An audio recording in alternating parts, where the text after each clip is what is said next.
listening to the Mountainside Podcast, and joining us back in studio is my good friend, Chris Camozzi. He's a UFC vet, bare-knuckle boxer, but above all that, he's one of my favorite humans to be around. Chris has become a really good friend. I always enjoy having him in studio. This was a great conversation. We dove all over the place, and I hope that you enjoy the episode. It's like 2 pounds right there. I know.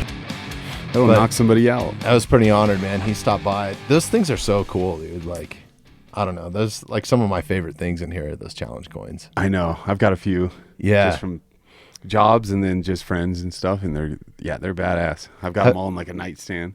Yeah. They're like a jewelry They're box sick. thing. When I was working for Monster and Red Bull, we did a ton with the military. Oh, yeah. So I got a whole collection at home. I should bring them in here and like build a display thing on the wall or something. That would be cool. They have those like, I think Beto has that at his house. I think that's where I saw it. Have you been to Half Face? The shop? Or that's you where seen it is. all the coins that he's got, dude? That's what it is. It's a shop. He's got all the like shadow boxes with the coins in there. It's like probably 1,000 coins in there. Yeah, I didn't know there was that many.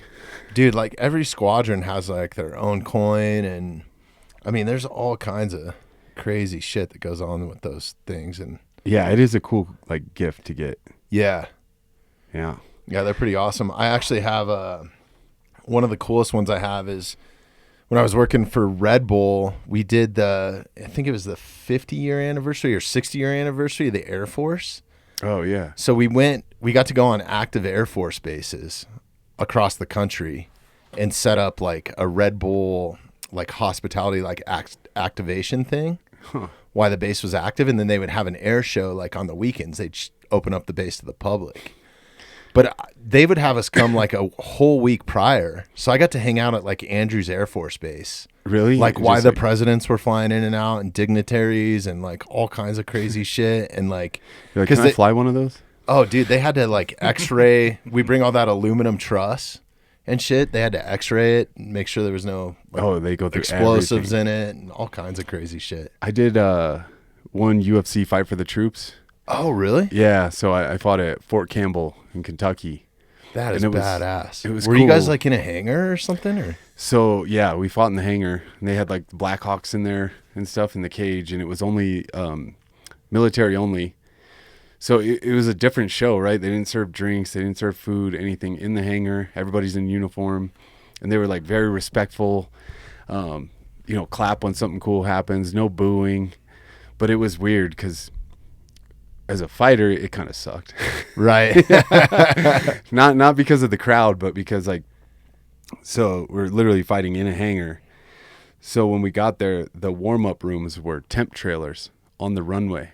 Oh, right. But I mean, they only had 2 temp trailers, if I remember right. So it was, the size of this, but So a red and a blue one.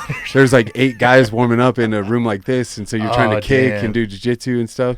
What time of year was it? Because Fort Campbell, that would be pretty. It wasn't cold. Probably muggy as shit. Yeah, I would say like fall time, maybe. Okay. Maybe not. God, I'd have to look. It wasn't cold. Yeah. But That's so you dope. warm up They in should this, do that again. Yeah, they used to do them a bunch, and you warmed up in this trailer. The worst part, the most awkward, I'm sure everybody could understand this, was so you're done warming up in the temp trailer, and they're like, you're up. I'm like, all right, cool, let's go, because you're hyped, you're sweating, you just like blew out your lungs, everything. You walk outside the temp trailer, and then they made you get in this van, and there was no music, nothing, dead silent. And they drove down the runway, and then they stopped right before the hangar, and then you get out of the car, and like that's the walkout. But it was just like a total like vibe kill. Yeah. your nerves Especially start if you're kicking used in. to walking into a crowd, right? Like that's. Yeah, and I'm with 3 other corners, so I'm like this, like we're smashed in a van, and then it's just silent. So you go from like hyped up, silent to like the crowd, and you're like, oh shit, like it was weird. Wow. Yeah, that's strange. Yeah. Yeah, I would imagine like the Apex thing has got to be weird. Like just talking to some of the fighters that I've had in here, like especially during the pandemic, like Yeah. just walking out to like, it's almost like radio silence. Like I guess they still have their walkout music there, I think, at least though. Yeah, at least they do the music. Yeah. And I fought for PFL during COVID, so there was no crowd. And then I was on the Ultimate Fighter. I did at least one fight with them to where it is awkward for sure, but it's not that bad. Like you can hear your coaches really well. But then I can also hear your coaches really well. So sometimes that plays a part. Like, Oh, I'm sure. your coach is yelling like, shoot a takedown, shoot a takedown. I'm like, all right, I know this fucker's Well, gonna to shoot. the point now where I think a lot of the coaches have adopted like code words like the NFL, you know, or like something like that, where it's like Yeah. now they're calling like audibles and shit, dude. I know. And I used to try to reverse it a little bit. I'd have like my brother say like head kick, but really meant like low kick. Okay. Because I want you thinking up here. I think it was vice versa. It's been a while, but just so you were thinking the other thing if you heard it, Yeah. and then it just goes off. Is your brother still training? He's a Denver cop, right? Yeah. Yeah. He's out there busting crime, Hell yeah. chasing down. Dude, fucking- thank God, man. We need that more than ever. Like, yeah, my it's hat goes off to first responders, bro. Like, same. It's Yeah. wild because I don't know. I didn't get the gene, but like my uncle was a Denver cop. My aunt, my dad, Really? my brother. Yeah, my aunt and uncle were so sheriffs. you were supposed to be a cop. I don't know. Yeah. Well, I was supposed to be a firefighter because I come from like a lineage of firefighters. So they're like, Yeah, I went to the fire academy after high school and Oh, stuff. you did? Yeah, and then I did great. I was in like the top of the class and everything, and then I was like, I'm out. yeah. I was too concerned with like partying and stuff at the time, which is stupid. Same. I could be like halfway retired by now, Yeah. but you know everything happens for a reason. But yeah, it's my brother becoming a cop, and my dad always would like hide things from us, you know, not tell you everything, but I'd hear stories. And then my brother, I don't know if things have changed or what, but I mean he's in some shit like 4 times a week. Really? The amount of shootings and stuff I hear about him, like that much goes on in Denver, and he's like, yeah, nonstop. Wow. Is he like Lodo area or is it like Like kinda Rhino all over? area? Okay. Yeah. So still, it's a mix of yeah. Rhino's a deceiving You're on like place. that border. Yeah. It's a little bit of that third world border. Yeah, Rhino's I mean, deceiving. yeah. You have some like $1 million condos and stuff, and then you have like gang members and stuff. It's really weird by block. Yeah. Because it's just been gentrified, right? Like, well, 5 Points is like that now too. Even like Five that Points used is to be Rhino, like right? the hood. Yeah. Yeah. I know the hipsters are the craziest gang out there. That's what I always say. Because like 5 Points, you know, when I was a kid, it was like you Yeah. don't go there. You don't. No, like, hell that- no. It was all crime. And then you get some like hipsters and stuff in there. They opened a coffee shop, and then you got all these guys walking around with sandals. The gang members are like, we don't. There's want all anything kinds of to do with music this. venues out there and shit now, dude. Like, They all move. I'm Yeah. like, it's like they get annoyed. I don't know. yeah. Rather than like bulldog them out, they're like, God, I can't stand this shit. We're out. Clicks over. Yeah. Because now it's like one of the most expensive parts of Denver, and it used That's to be crazy, the dude. worst. That's crazy. Yeah. Yeah. Me and my kid were just down at South High School the other day, and I couldn't believe how nice it was around South. I mean, it's always been a nice area, but like unbelievably nice, dude. Like that whole. Yeah, South is the one. That's Washington Park's right there, right? Isn't it? Oh wait, yeah. Where's South at? Dude, that is a badass school. I'm thinking of North. Yeah. Yeah, South. But yeah, when I grew up wrestling, and we would go to South for some tournaments, we would do like one. I went to Jeffco for high school. We would do like one Denver tournament, and all of us would always be like, God, we got to go to like South or East or whatever. And it was always like just way ghettoer than what we'd been to. Yeah. But there were some good athletes.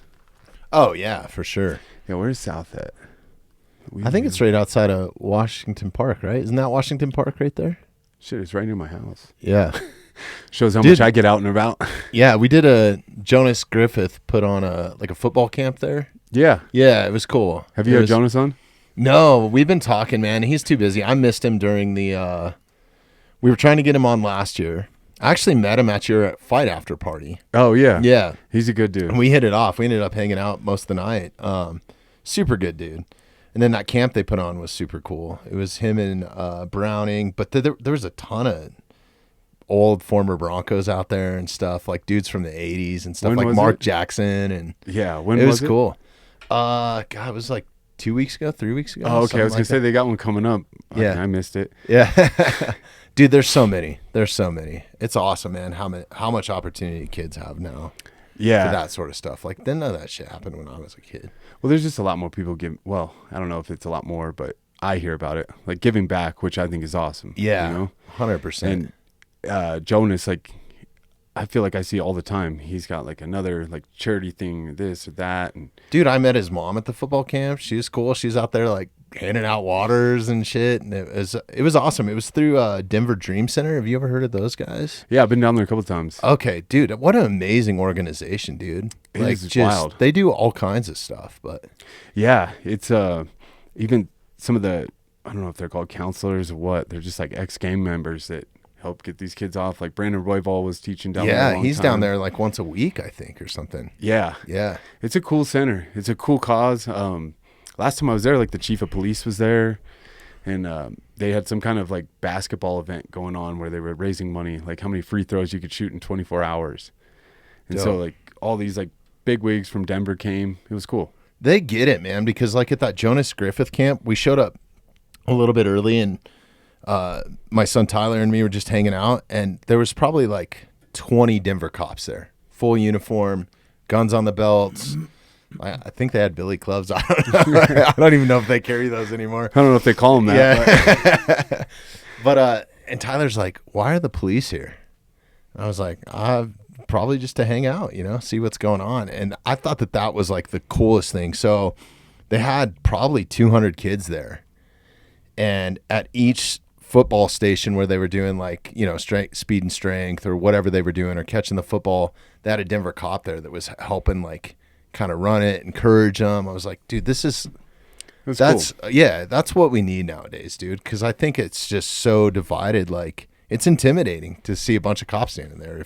Even if you're a grown man, like, Well, I think that's the point of it too. It's like community outreach, like be less scared of the police, like have a presence, get out there, talk to the kids and stuff. Like I know my brother does a lot of that and they all think it's cool. Like he fought in the UFC and yeah, just let people know that cops aren't necessarily scary. Now there's a lot of bad ones out there, but there's way more good. Way more good ones. Yeah. I mean, I know a ton of like amazing cops that are great people, and that really want to make a difference. And then there's some outliers, like every industry, literally every job has like some shit bags. But I mean, God, with how much stress they have to deal with, like, I mean, you can attest to this probably just from some of the stories you've heard from like your dad and Yeah, he was your fucked up in his own way. brothers. Yeah. It's crazy. Even on the firefighter side, like back in the 70s, my grandfather was a firefighter when like the Black Panthers were like running around like bombing firehouses and like, Oh man, yeah. it was crazy. Like he was in a firehouse, I think, when it was bombed. Really? Yeah. And it's just a different world, like. There's a lot of like PTSD and trauma that comes with like, I don't care who you are, you see awful stuff and dead bodies and everything over time. Like nobody's immune to that, Yeah. I had two friends back in the day. It was a married couple. They were attorneys and they were SVU, so Special Victims Unit attorneys for the DA's office. So they would prosecute pedophiles and stuff. Damn. But when they took that job, so they worked for the DA's office. Both of them separate times they met there, but when they took the job, they were like, you have to sign on for 5 years. If you don't do 5, you can't do it, like to get this job. So they both did it, and they were telling me about this. Because people just would turn around and quit after the first case, huh? And then by the end of the 5 years, they both quit. Wow. They're like, can't do it anymore. Like the amount of horrible things we see, and like, you're a prosecutor. The wife told me, she's like, do you know how many of them I want to see murdered? Like the criminals, and some of them get off. She's like, you just can't like wrap your head around it. Like looking through the pictures, the videos, everything, and then watching that person walk away. I couldn't do it. There's no fucking way, dude. I'd be in jail for murder. Yeah, they both quit and bought a sailboat and went sailing. Damn, dude. Because they couldn't handle it. And then they opened a private practice outside of DA's office, everything. Yeah, it's just too much. Right. Yeah, it turned you into Batman. Yeah. But you need, I mean, the shitty part is we need good people in those positions to prosecute these motherfuckers. Because, like, you have to have it. Yeah. It's just, I grew up with another buddy who does the same kind of thing on the police side. So he's a detective, and he's just like, it's terrible.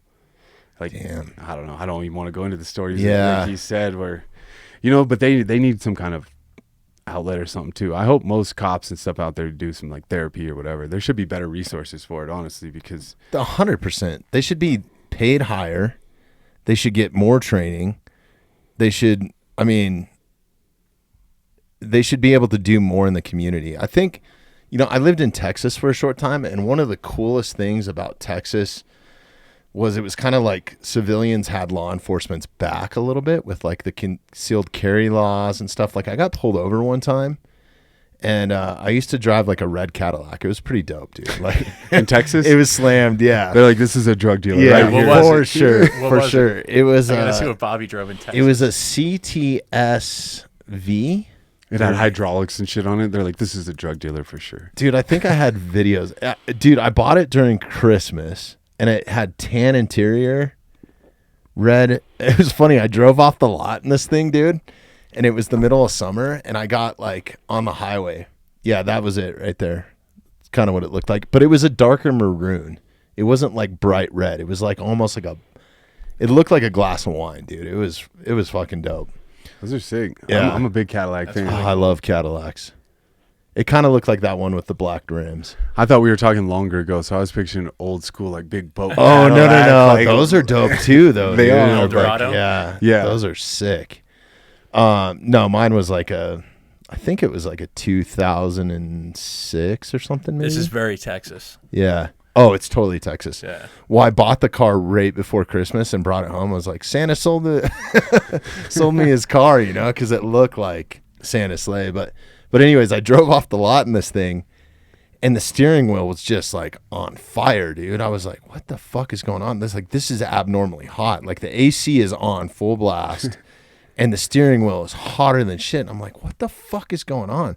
So I turned around, drove back to the dealership. I was like, dude, it feels like the steering wheel is going to catch on fire. Like, you got the steering wheel heater on. Yeah, I had no idea. I had a steering wheel. Dude, I had steering wheel heater. It had AC in the seats. Like, I used to drive.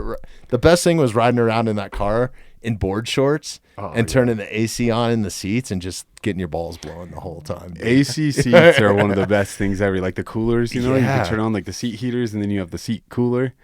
That's first world stuff right there that you got to really enjoy. But a red Cadillac, right? So I get pulled over in Texas. I think I was going over the speed limit. The cop was super cool.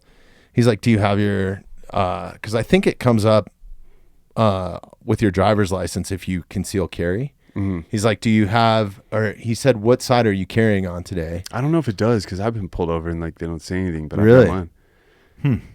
Maybe it's a Texas thing or something. It could be area in state too. I don't know. And he's like, he asked me basically, are you carrying today? Where's it at? And I was like, no, I left it at home. And he's like, well, he went back to his car. I was like, fuck, I'm getting a ticket. He came back. And he was like, basically told me like, you should carry your gun everywhere. Yeah. Yeah. See, I've got the magnet right there next to the leg, the gas pedal, and there's the magnet. So magnets are the shit, dude, when it comes to that. Yeah. I forget what brand it is, but I mean, you can have it there and you can rack it on the magnet, so you don't even have to have one in the chamber. Yeah. So if you just punch down, it goes. That's awesome. But yeah, so I asked some cops that I train, and I was like, once I put that in there, I'm like, what's the protocol here? I get pulled over for something dumb, like, didn't pause long enough at a stop sign, whatever. Cop walks up. I'm not exactly doing anything wrong. What should I do? And they told me flat out, they're like, we would prefer if you were just like, your hands are on the wheel and everything, and you're like, hey, sir, I just want to let you know that I have a pistol right here. Mm-hmm. Go ahead. You can reach in, grab it, take it out. Because he's like, the one cop I was talking to who's a agent now for a certain bureau, he was like, we respect that actually a lot more, because then it really shows that you're not trying to do anything, because you wouldn't tell us. He's like, no, right, if I'm just right out of the gate. If I'm shooting the shit with you and I glance over and I see that and you haven't mentioned it, he's like, then I'm like really on edge, like, oh shit, because he's like, it's not illegal, but pointing it out just really shows like my guard will be down. And I was like, that's a good like takeaway. So I do that now, like, just to let you know, even if there's one in a bag in my car. Yeah. Why not? Yeah, totally. I mean, I think that's the best way to be with them, man. That's how much shit that they deal with. So like going back to that, yeah, like every car you're walking up to now, you got to think that there's a gun in it or somebody's like, I can't imagine the stress and anxiety that comes along with that. I know. Like just being on point all the time. Do you know the fingerprint too, right? No. It's so weird that that's a thing. So What is it? you guys will pay attention to this. So Okay. anytime you're pulled over and stopped, because we used to have to do this at one of the other places I worked at, when you stop a car and you're walking up, you're supposed to put your finger on the back of the car. Very like Really? nonchalant. You do that. You pass by the car, you put your fingerprint on it, like thumbprint, whatever. Then you keep walking up. And that's so that if something happens, there's evidence way down the road that like that cop's fingerprint is on your car. No shit. They all do it. Wow. It's That's very crazy. nonchalant. Like they don't pause and do it. It's just walking up, they'll touch your car. Okay. No shit. Yeah. That's fucking wild. But isn't that like a scary thing to think about? Like Yeah, when you're like- going through training and they're like, make sure you put your fingerprint on that car in case you get murdered or something. We can find who did it. Well, and the whole thing about just like, you know, having to be on point all of a sudden when something cracks off, man. These guys are so criticized. Like, Yeah. you know what I makes mean? decisions Like, that. yeah. It's like you can't, I guarantee you 90% of people, if they're put in a serious situation, unless they've had some sort of like training, are going to panic and freeze up or. Yeah. And even when you have, Yeah. it's still like it's human nature. Yeah, it is. I fuck up what kind of restaurant I want to go to sometimes, you know? Yeah. Your girl asks you and you're like, let's go here. And you're like, wait, no, shit. I want the other one. Yeah. Yeah. So you can't expect them to be perfect either. You know what I mean? Like they can't be, they wear too many hats too. Like why do they have to be like social workers and that sort of thing too? You know what I mean? Like that's kind of, It blows my mind. yeah, it should be like a separate police that shows up, or a separate sort of law enforcement that shows up that maybe they're not carrying guns. Maybe they're just this, you know, those guys should be just expected to uphold the law and fucking smash people Yeah. I think that there's a lot of things that could be, if they need to. there's a lot of things that could be implemented, right? Yeah. To better the system. It's not perfect at all. Like, I mean, people looking at the last few years, like, has it gotten worse? Probably. But like funding has been taken away. Half of the good ones that you did have left, the liability is there. I think in Denver, you can be sued now civilly and the department doesn't back you. There's just so many like little things where it's like, if you put, like you said, more training, Mm-hmm. you could make even the entry like stricter or longer training, whatever, but like make them feel more comfortable.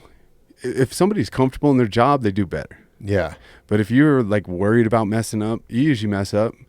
And I there's think just- also empowering citizens a little bit too, to like, that's what I was kind of getting at with Texas is like knowing that the general population has your back. Yeah. You know what I mean? Like the laws shouldn't be so strict that you're scared to defend yourself, I guess. Right. No, exactly. And even just, like community awareness, right? Like I've known some guys on like the gang units that literally go out and like most people, and I'm not saying it's not like a movie situation where they're like cool to them, then hate them. Like I've seen some of these gang unit like detectives and cops go out there and like, yeah, what's up? They treat them like people, so they get respect back. It's not like busting their balls all the time.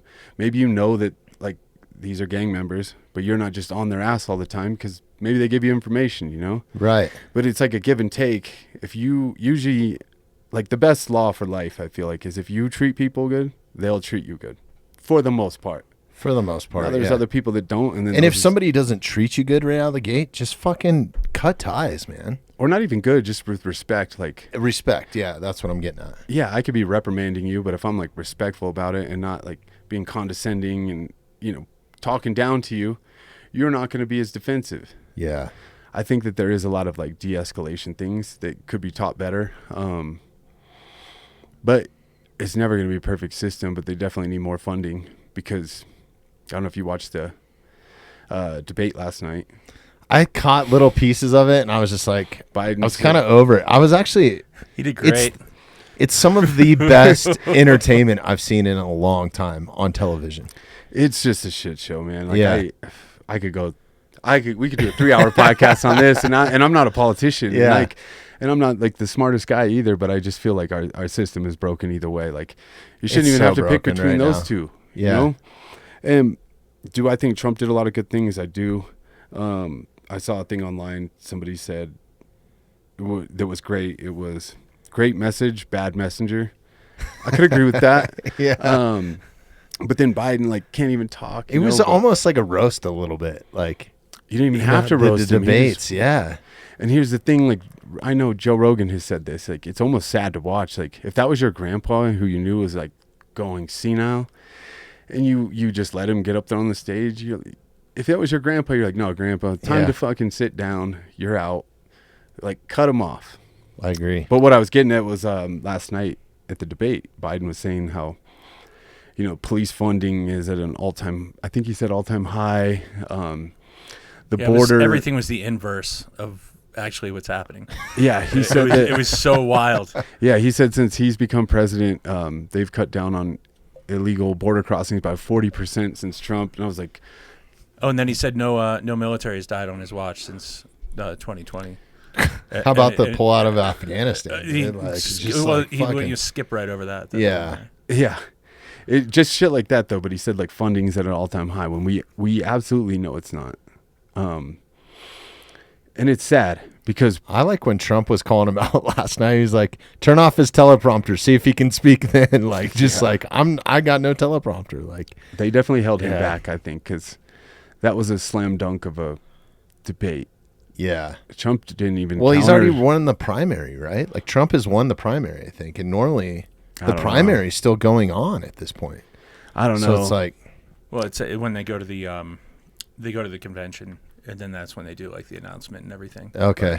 yeah, So and then that's later on, but it's kind of a done. and Biden said the Border Patrol has 100% endorsed him.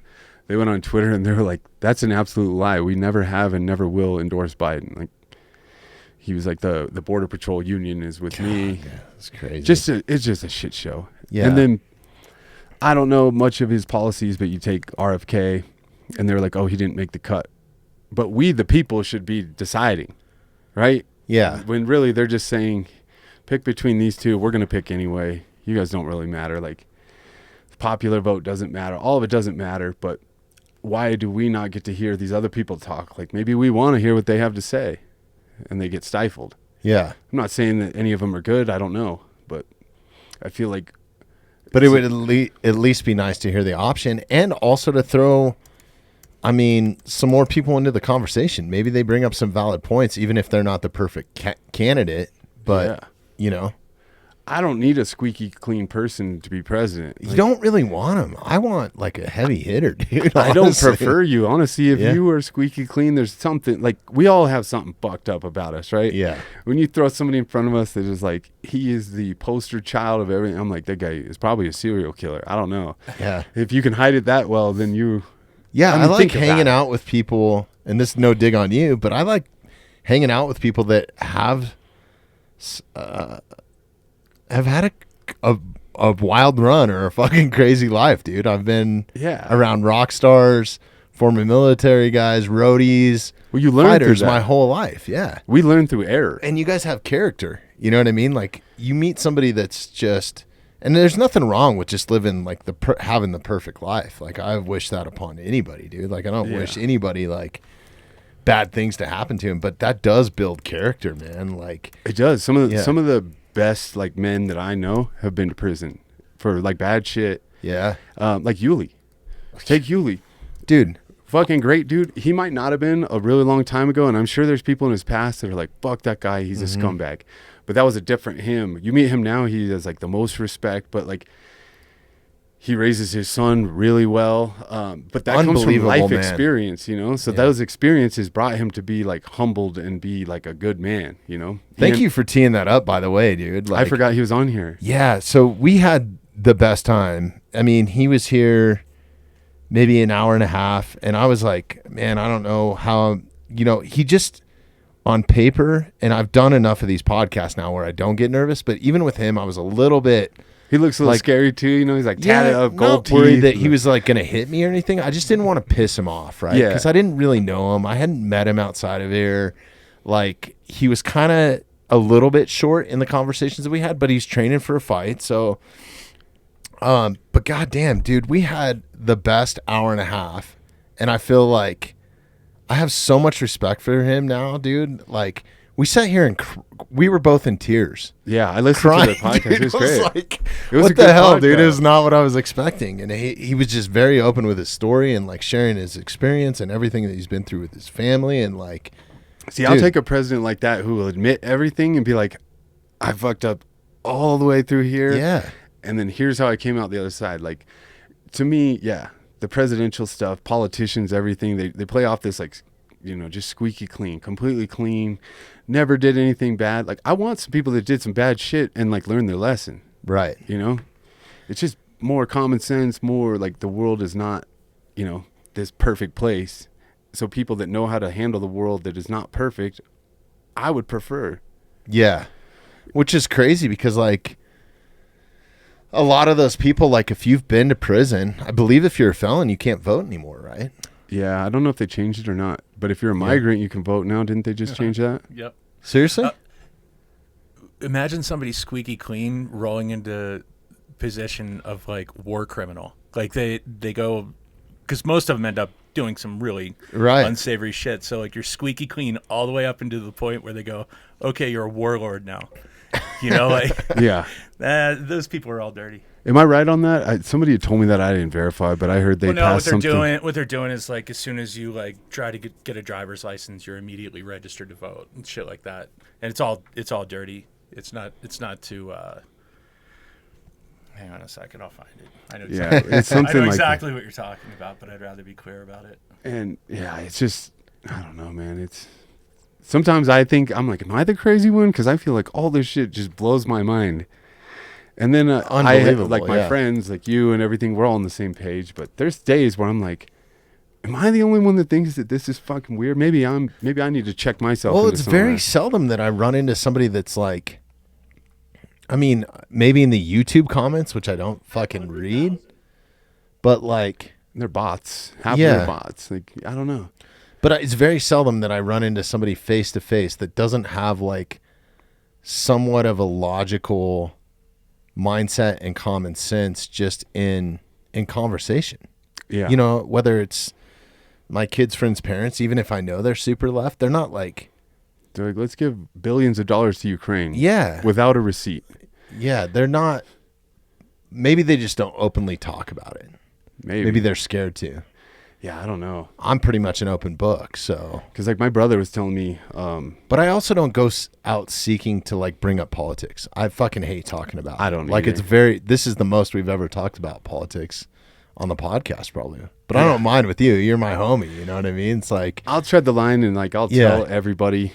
I'm just no expert in it. So I'm it's not like, either. I can't give advice to my audience, and please don't listen to any of my advice. Like, but I know how.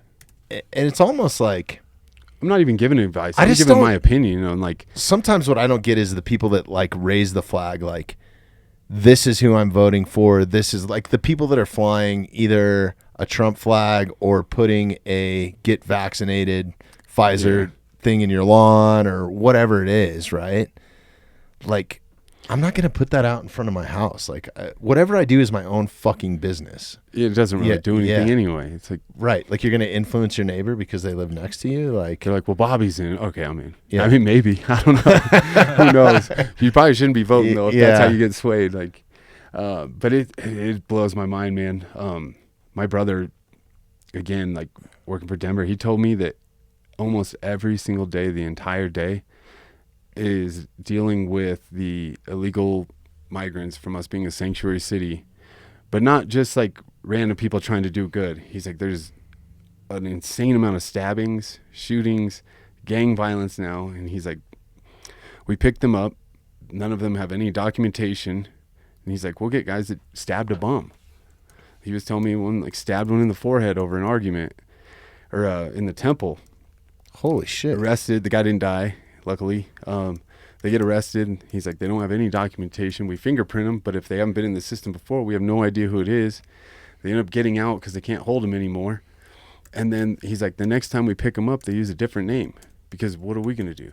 You know? Yeah. The fingerprints will match, but if you've never been, it depends on what the crime is and how far they go. He was telling me they had it was a shelter where there was So is he arresting, sorry to interrupt you, but is he arresting the same people over and over again, just under? They think so. Yeah. They've had, what was he telling me the other day? There was a guy they had picked up for something. They could technically have held him for 72 hours. I think it was 72. Don't come at me if I'm wrong. Certain amount of hours. But the city or department, whoever was like, cut him loose. We don't need him, blah, blah, blah. The guy gets out. He's like, the next day, we're at the department. That dude is wanted for a murder on there. And he's like, we let him out yesterday. If they had taken the actual time to like go through the process and like look into this guy, he's like, we'll never see him again. He'll be gone. Yeah. It's wild. It's frightening, man. And this has been going on for much longer than just recently too. Like I had this dude, John Norris, on the podcast. Fucking awesome guy. He's written a bunch of books. He was a California game warden that just got thrown into like kind of the height of the cartel doing grow operations. Like Nat Geo did a whole like a reality TV series on this. I saw. Okay, I've seen this. So these guys went straight in from being like game wardens, like checking fishing licenses and like being in the outdoors and being around sportsmen, to going and training with like special operations in the military so they could combat cartels, and like helocasting into the national forest to take down cartel grows. But even above and beyond that, these cartel dudes were like building like Vietnam style like punji pits with like poison and the chemicals that they were doing. It's just like, and it's like still a constant battle. So his issue there was they would arrest these dudes, go in, get in firefights, lose guys, lose dogs, and they couldn't hold these guys because basically they weren't U.S. citizens. So they might ship them back across the border, but then they just cross again and go. So he'd arrested like one of the guys, I think, and correct me, or I'm sorry, John, if I'm getting this wrong, but I think one of the guys killed one of his officers, and then he arrested him again later in a national forest, like within like 6 months or something. I believe it. It's unbelievable. He's like, what the fuck are we doing? So now his whole thing is like trying to bring it to Washington and stuff, right? Because he's retired now and like. Good for him. Yeah, he's a badass dude. Yeah, I mean, that stuff is crazy, but then we lock up our own people for weed or whatever. There's some people still in there for weed. In Texas, dude, you get pulled over with weed, you're fucked. You can have a handgun, but like, it's crazy, man. There's still people in jail for weed. Yeah, I forget what I was going to say after that, but it is crazy. I know what I was going to say. You met Ryan Bates? Met Frogman. Ryan's actually, I've known Ryan longer than I've known Beto. Oh, okay. So Ryan and I used to, a long time ago, he used to run security for us for Monster down in Mexico. Yeah, he still works with Monster and stuff, I think, or his wife is like a model for them. And I forget what he is on Instagram. It's Frogman something, but have you seen his new show? It's awesome, yeah. Yeah, so what's it called? It's the World's Toughest Forces. Look it up. It's on Netflix or something. Yeah, it's on Netflix. World's Toughest Forces, I think, which is it's a badass show. I haven't finished it yet, but I binge watched like a few days already. It's good, man. This is who you were telling me about in Vegas, right? Yeah. So I'm headed to Vegas next week, hoping to catch up with Ryan and Diana both. And oh, are you? Yeah. I think it's on Netflix. I think it's we were supposed to meet them out in or just go to Frogman. If you go to our Instagram, I think it's on there. Yeah, it's a great show, man. It's fucking cool. But I was talking to him about it, and there was the episode where they were training with the Colombian police. Did you see that one? Mm-hmm. And he was like, those are the baddest fucking dudes, like, probably that I've seen, or some of them. And they're just the regular police, but they hunt down the coca plants. Yeah. And he's like, they're just regular police, but they had to go in and masks and everything so their family doesn't get kidnapped and killed. And they literally go through the jungle. He was like, those guys are fucking hardcore. And the fact that they're just police, they're not even the military. Well, dude, that's the crazy thing. Like, as much as we talk about America being fucked up, is it Toughest Forces on Earth? Sorry. Yeah. Go check that out. It's a great Netflix series. Hopefully they do another season of it, man. It was cool. I love that Bates is like the meathead on there too. Yeah. He's like America. Like, it's awesome. He's a character. That's really how he is. I wish they would have. I'm sure they had to delete a lot of his shit out.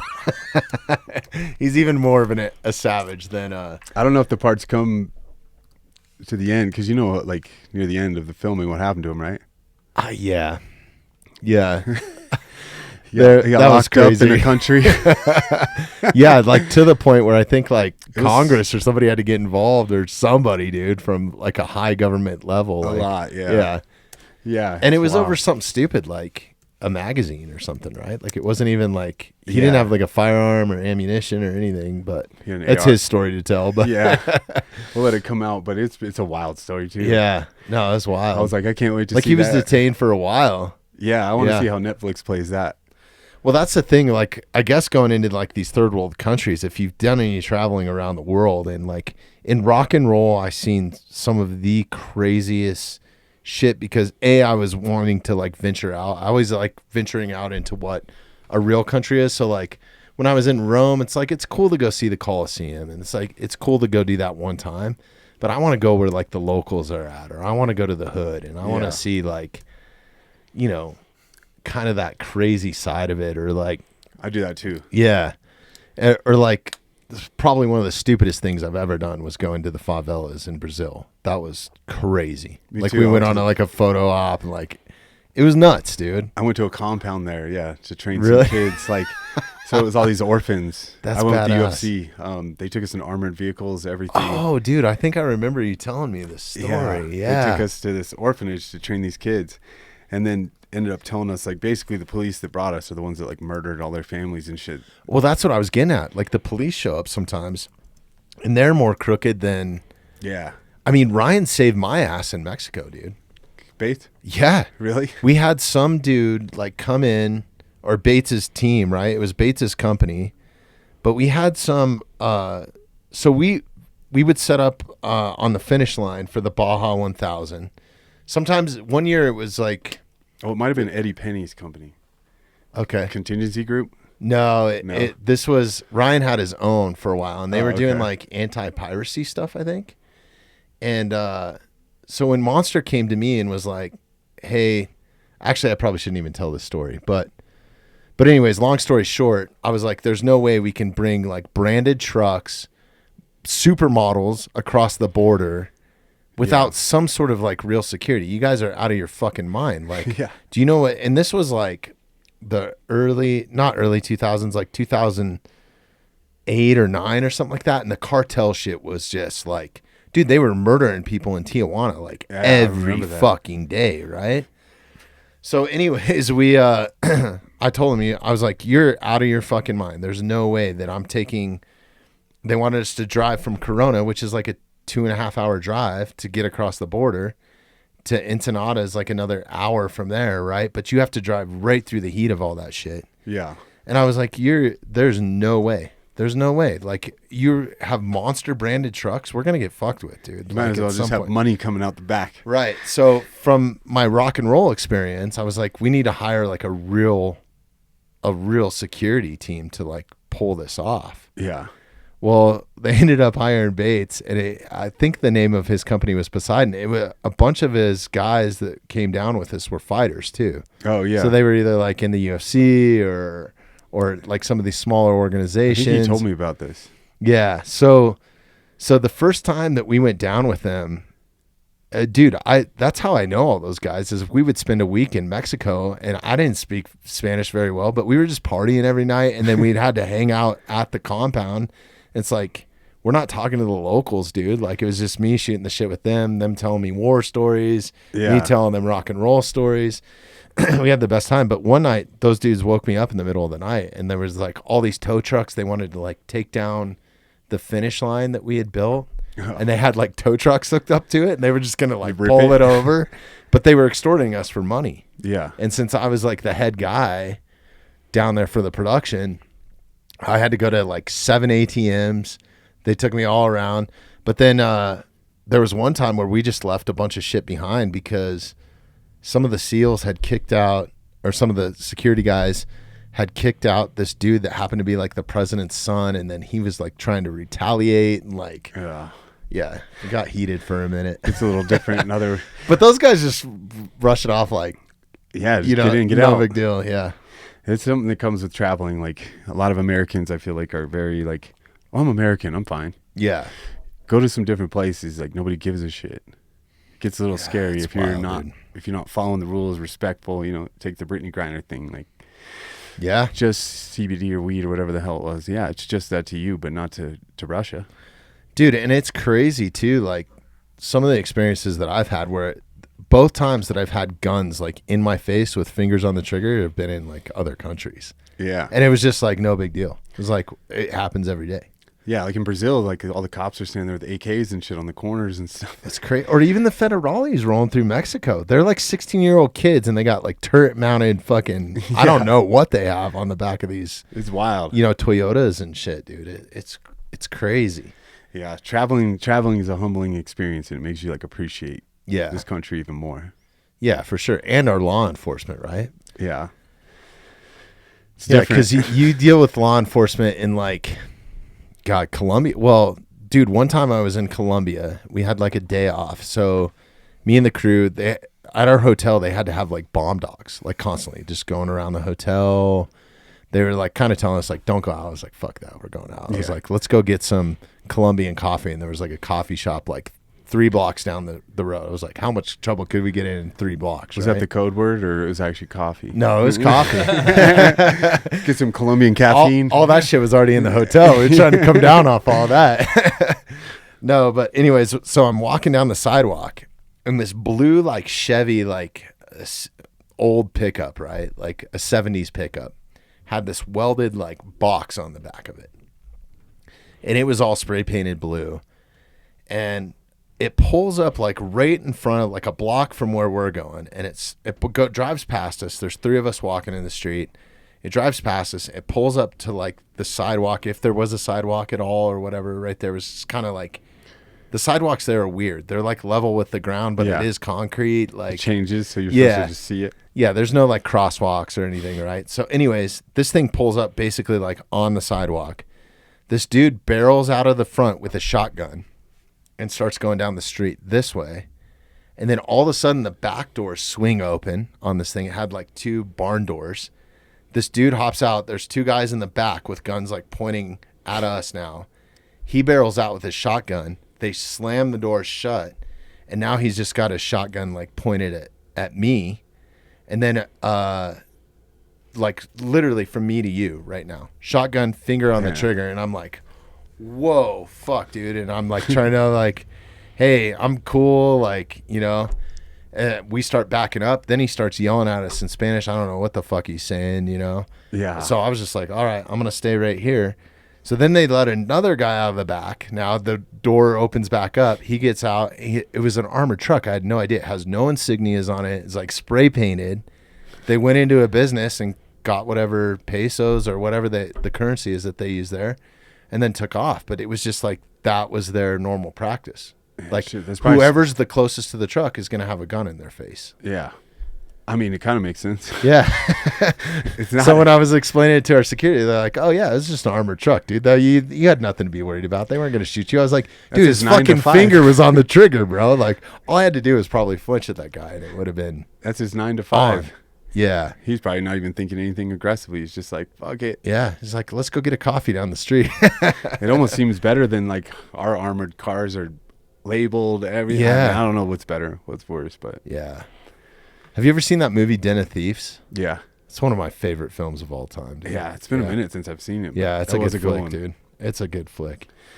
Yeah, fucking crazy world out here. Yeah. So what's going on with you in the fight game, man? It's been a little nutty lately, right? Like it's been radio silent. Yeah? Yeah. I mean, I don't know. So the Cruiserweight belt in BKFC is vacant right now, correct? Yeah. So I fought Lorenzo for the Cruiserweight belt last September. So we're going on like almost a year. Yeah. Lost a split decision. Thought we were going to run it back. I thought it was going to go to that extra round. So did I. I actually thought it was round 4. Oh, shit. Lost track of the rounds. 2-minute rounds go by fast. They're so fast, dude. It is so fast. Which I never thought I'd say, because 5-minute rounds in the UFC are like, feels like an hour. Yeah. And you're like, Even just watching it, they feel like a long time. Yeah, well, it is too. It's like sprinting for 5 minutes. Yeah. And then you get 1 minute off. But so yeah, I lost that split decision. And then haven't heard much since. I don't know what's going on. So what exactly happened to Lorenzo? Because I haven't been keeping up with it just because, honestly, like I was telling you yesterday, unless one of my boys is fighting in it, I don't really care. Like it's a cool promotion. I think it's one of my favorite things to watch in person, for sure. In person, yeah. It's incredible. I think their pay-per-view, I think their app set up well. I think it's a great organization. It is, yeah. Yeah. They, but I think it lacks organization. Maybe a little bit. Yeah, it probably lacks a little bit of organization, but I mean, it's growing pains too. I think that they blew up very quickly, and being able to staff it, like all the people there for the most part are great, Mm-hmm. I don't fault any of them. I think they're just trying to keep up because they're growing. Yeah, it's drinking from a fire hose, right? Yeah. And didn't Connor just buy? I don't know if he bought, but he's part owner. Okay. That's what I'm wondering. I'm like, well, where's all this money that you guys just got, injected, unless he didn't do anything and it's just, here's part ownership for promotion. I don't know. Yeah. I actually don't know the inner workings of that deal, but I hadn't heard much from him. I've been trying to fight. I fought in September. It was probably November. I was asking, like, what's next? Still asking. They're coming back to Denver in October, and I like not traveling, honestly, unless it's somewhere really cool that I want to go. I know that they've been teasing like Middle East cards. That'd be kind of fun.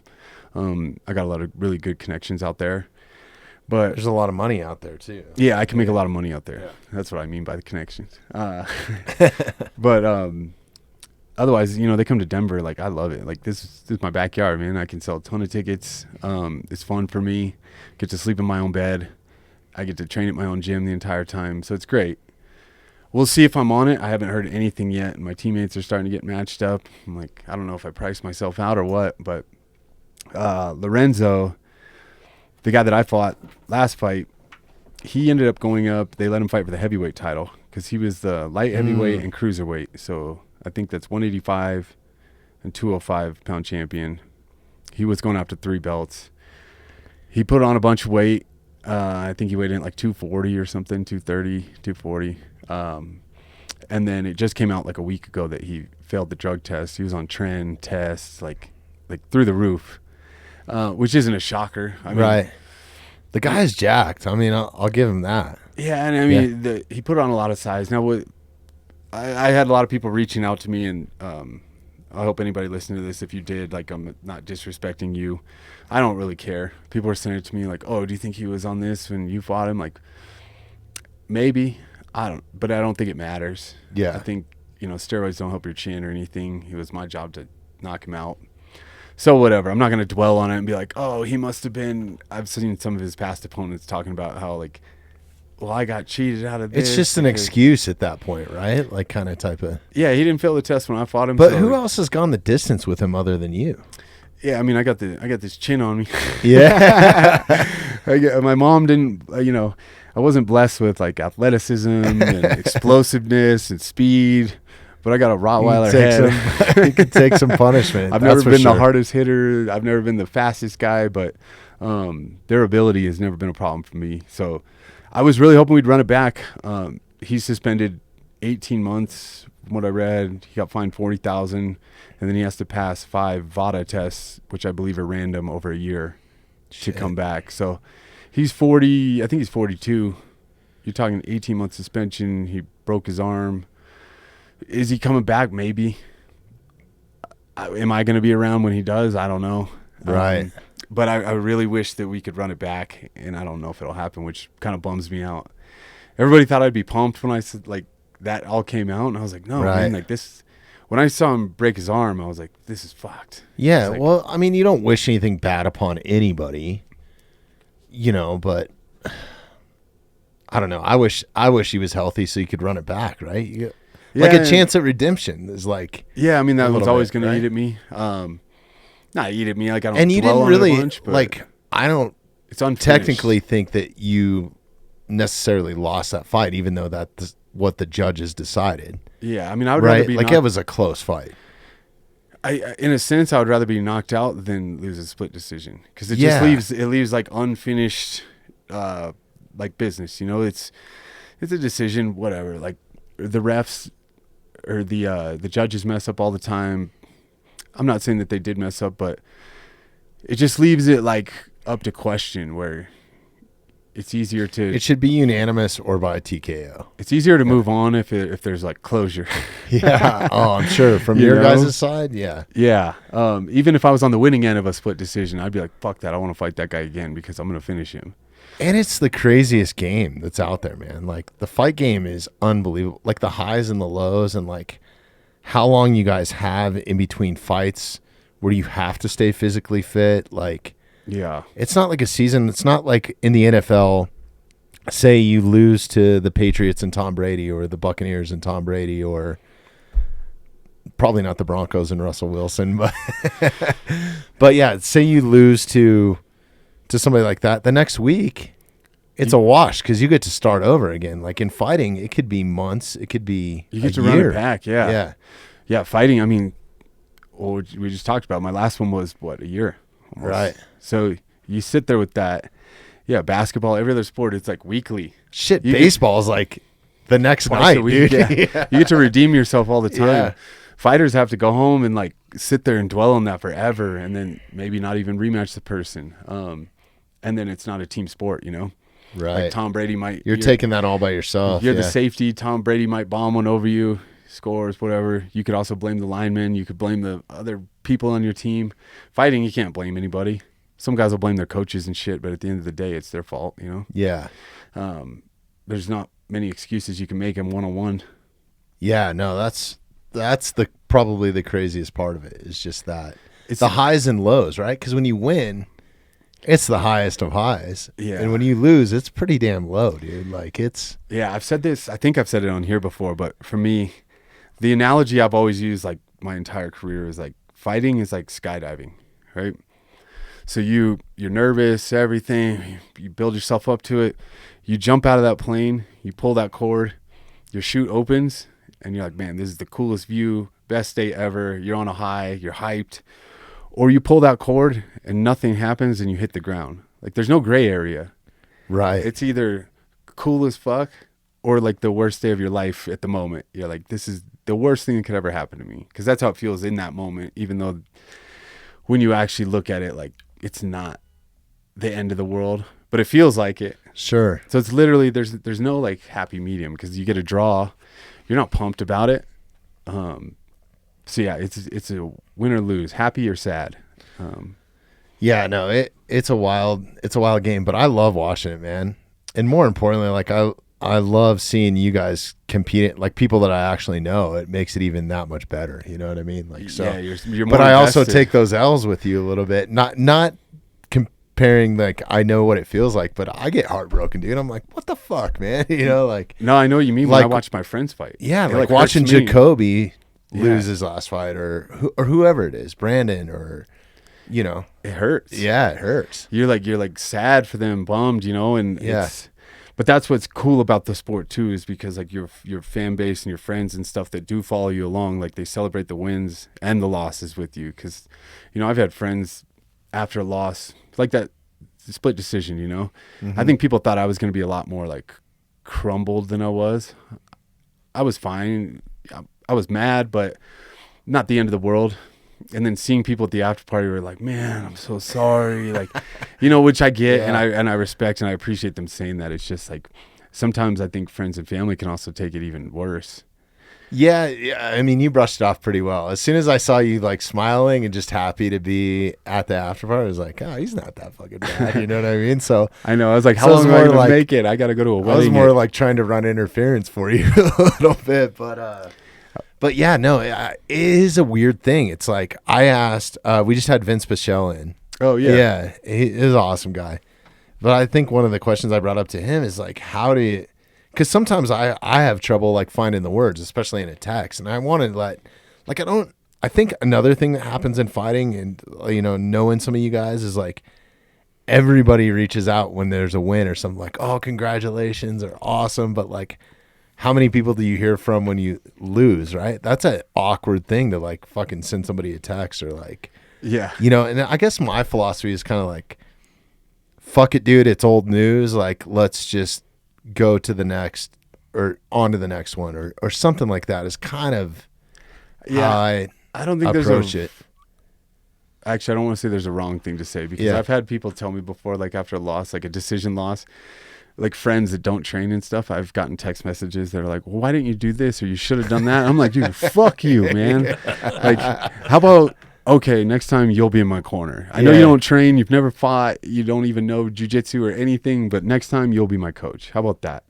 I don't think that there's, if it comes from the heart, I don't think there's anything like wrong you could say. Sure. Does it get read right away? There's a lot of times like off a loss, like it might have 200 text messages and I'm like, man, I don't have the capacity to like read these right now, even though I know there are people that love me. Yeah. You know, like my mom will be sometimes some of the last messages I read just because I know it's like she's like hurt and it's hard to read because then it like hurts me more. I'm like, man, my mom's sad now. Like I made her, not that I made her sad, but like she's bummed for me. Some of them are like harder to choke down, but what I try to send people, because Whitney and I talk about this every time. Yeah, you have a ton of friends, so like you experience this on a regular basis. Yeah, like after Dustin's last fight, Whitney was like, well, what do I say? Because Dustin, his wife, Whitney and I are on a group text that we have ongoing, and I was like, well, here's what I said. You know, I just told him like, look, man, you look great going in there. You know, like positives, and then just like shit happens. You know. You've been on the winning side of a lot of those too. Like somebody else has felt those feelings because of you. And it's just at that level, the level that you're fighting at and Dustin's fighting at, and anybody that fights at a professional level or even an amateur level, the matchup, I mean, you're matched up in a weight class. The margin for error is so thin. It's a thin line. Like it's nobody wants to see just an overmatched person that's just going to, you know, the betting doesn't want to see that. Nobody wants to see that. So like the margin for error is pretty fucking small, man. Like it's a pretty evenly matched thing. So it's like shit could go one way or another real quick. Yeah. And you're at an elite level. You're talking. Yeah. It's not like football's a game of inches, right? Fighting's like a game of millimeters.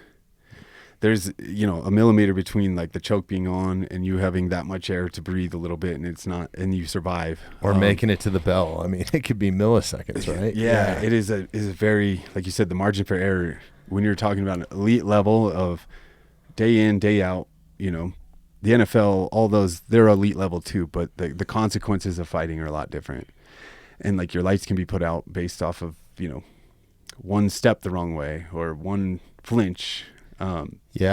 Just the consequences are high. So I think that's what makes it hard to, you know, if somebody loses a football game, you're like, oh man, that sucks. You guys will win next week. You know, somebody gets knocked out or hurt. You're like, I'm sorry. Yeah. I don't know. So, and sometimes less is more, you know?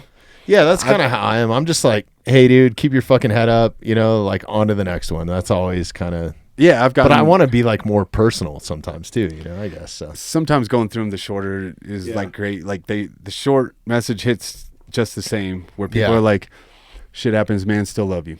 Like you read that and you're like, thank you. Yeah. I found this out. Like shortness sometimes is key, especially for non-relationships. I've had a lot with your wife. No.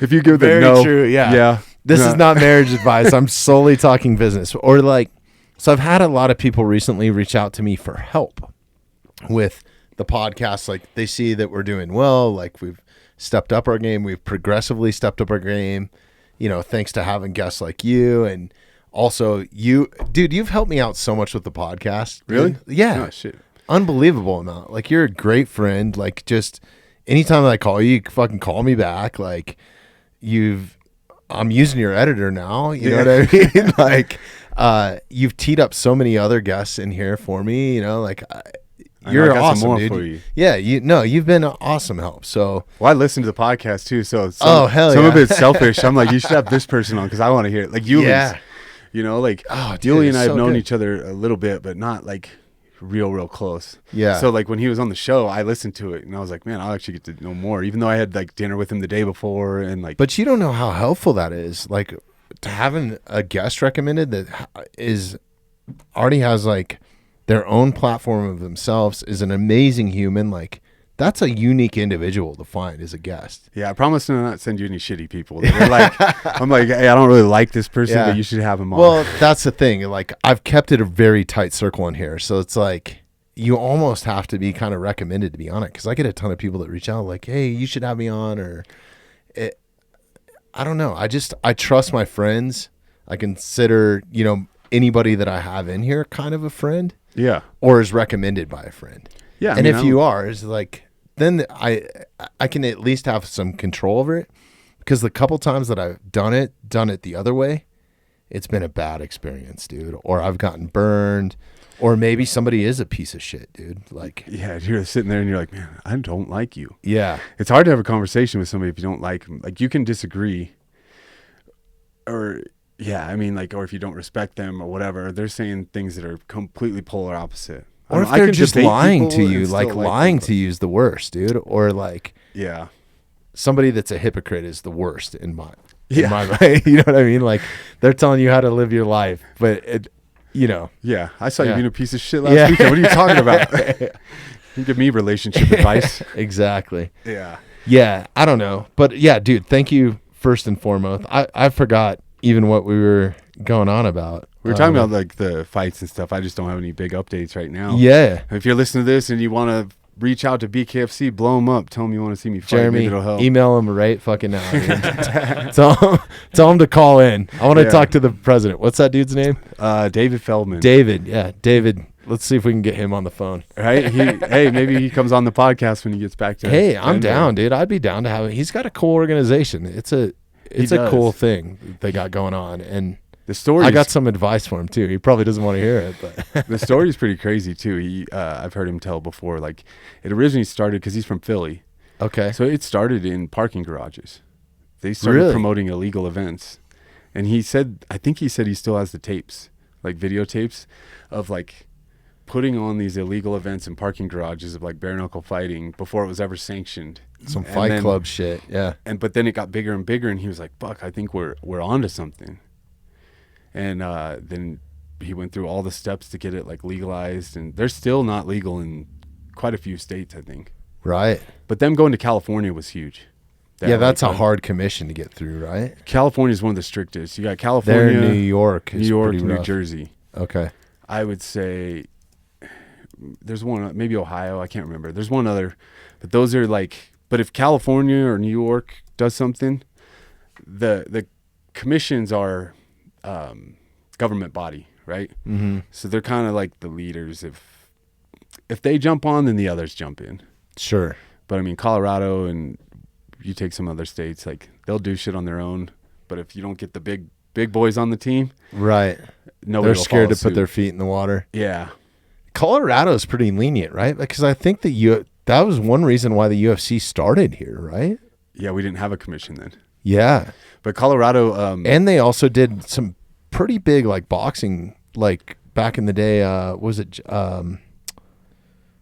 not Dempsey. Well, Dempsey fought here, but he was from Colorado, right? Yeah, like Manasseh. Manasseh Mahler. Yeah. If you ever go down there, they have murals of him and shit on the... Do they? Yeah, I've read his books. Jack Dempsey's one of my, like, idols. So Grant gave us a little bit of history on him too when he was in here. That's he's from Manasseh. Okay, tiny town, and then he would ride the rails illegally. He would just jump on the trains and he would go town to town and be like, "Who's the toughest motherfucker here? I'll fight him for a bar tab." So he went all through Colorado. He was like a drunk kind of, but he also liked fighting and like wanted to be a boxer. Mm-hmm. So he went town to town and would just like box people in the parking lot. And like that was his winning, is that he didn't have to pay the bar tab, and then he would get back on the train, keep going. He wrote a book, How to Be a Man. It's great. He did? Yeah. That's awesome. Look that up, Jeremy. Jack Dempsey. It's so cool that there is like some video and stuff that you can go back and watch. And I know he was like a local legend here because some of my family were boxers back in the, like my grandma's dad was a professional boxer, and it was kind of around this era, you know, like yeah, and I love like the history of boxing. Yeah, it's wild. What was the name of the book? I thought it was How to Be a Man. Our internet sucks too. He's got a couple books out, but Dempsey by the man himself. That's cool. I'm gonna have to check that out. God, it's been years, but yeah, if you go to his books, Champion. Maybe it was How to Fight Tough, because I remember him being in like a military uniform, because he was in like the Navy and stuff. Was he? Yeah, that's cool. Just a badass dude, you know. Yeah. And it's really where like Tyson forged a lot of his like fighting style and stuff from, right? He was a Dempsey fan, like. Yeah, I mean, I feel like it's hard not to. Yeah. A different era, but yeah, you got Dempsey, but Colorado we had Ron Lyle. Yeah. Who was it Alo Zeta or something? He was like a pro football player that went into boxing and did pretty well. And I think he fought God, I'm totally fucking butchering this. I shouldn't even bring it up because I don't even know what I'm talking about. I can't remember the dude's name. Do you know who Ron Lyle is? But he fought Muhammad Ali, I think. It's Ron Lyle. Was it Ron Lyle? Yeah. Okay, yeah, maybe that's who I'm thinking of. Lyle Alzado, that's who it was. Oh, did he go into boxing too? Yeah, so he fought. I'm pretty sure he fought.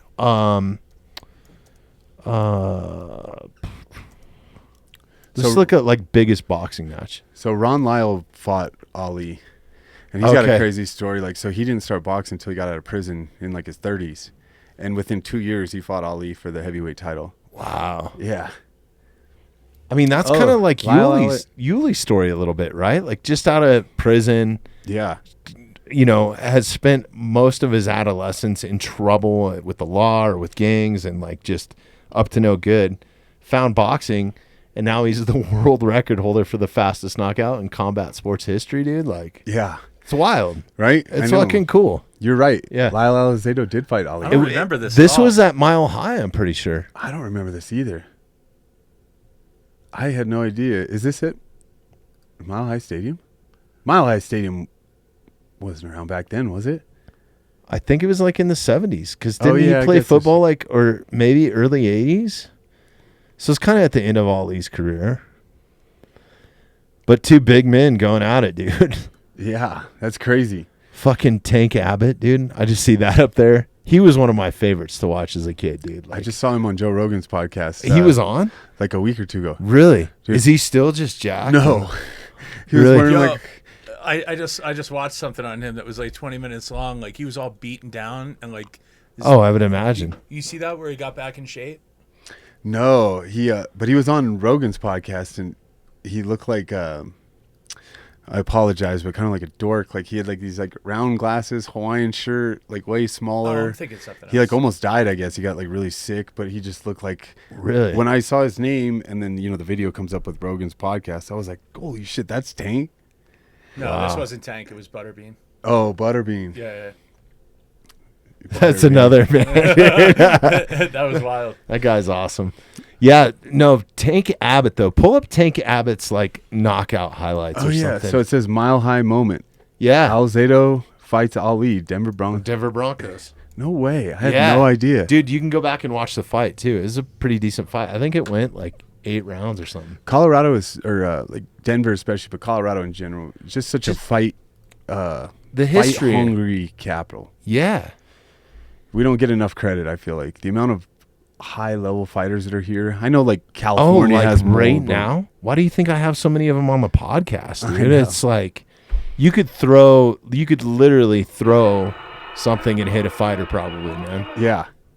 There's so many. I mean, you have Justin Gaethje and Trevor Whitman, and I mean Kamaru comes here to train. Then all the guys at Genesis that you train with. Yeah, and then Jacoby, you got Factory X. Like they have like 30 or 40 fighters, and that's just to name a few. Then you got the whole other scene with you think about like Elevation and just Shane Carwin was from here. Yeah. Brendan Schaub, Ron Waterman. I don't know if you remember him back in the day. Yeah, dude. The H2O man. Yeah. All these people. So, you know, have you been to Genesis? I can't remember. I haven't never been down there, actually. We got to get you down there. So we have the cage in Genesis is the UFC 1 cage. It is? Yeah. I keep telling my coach, I'm that like, is bad. They need to do like a documentary or something on that. I keep telling my coach, I'm like, do you realize that you could probably sell this as we train in it every Maddie, day. edit this out. This is the next On the Mountainside series. We don't want anybody stealing our idea. Yeah. We should go down and film something on that. That would be badass. Yeah. Dude. So they've had it since McNichols Arena. Him and Trevor Whitman used to be partners, and I can't remember how they got it back then, but the UFC just left it. It was like, yeah, go ahead, have it. Really? And I told him, I was like, man, next time you see Dana, because my coach Jake corners Rose and a bunch of other fighters, I was like, next time you see Dana, I feel like you should bring it up. We could buy 10 other cages with the amount he might pay for this to put it in the Apex, you know? Well, not even in the Apex. I mean, well, they have a little museum in there. They need to build like a Hall of Fame museum, like a proper one. Yeah. Like in Vegas. Because think about how many people would go. I would go and visit it. Yeah. And I don't go to much of anything in Vegas, dude. Like I'm there all the time, but I would go check that out.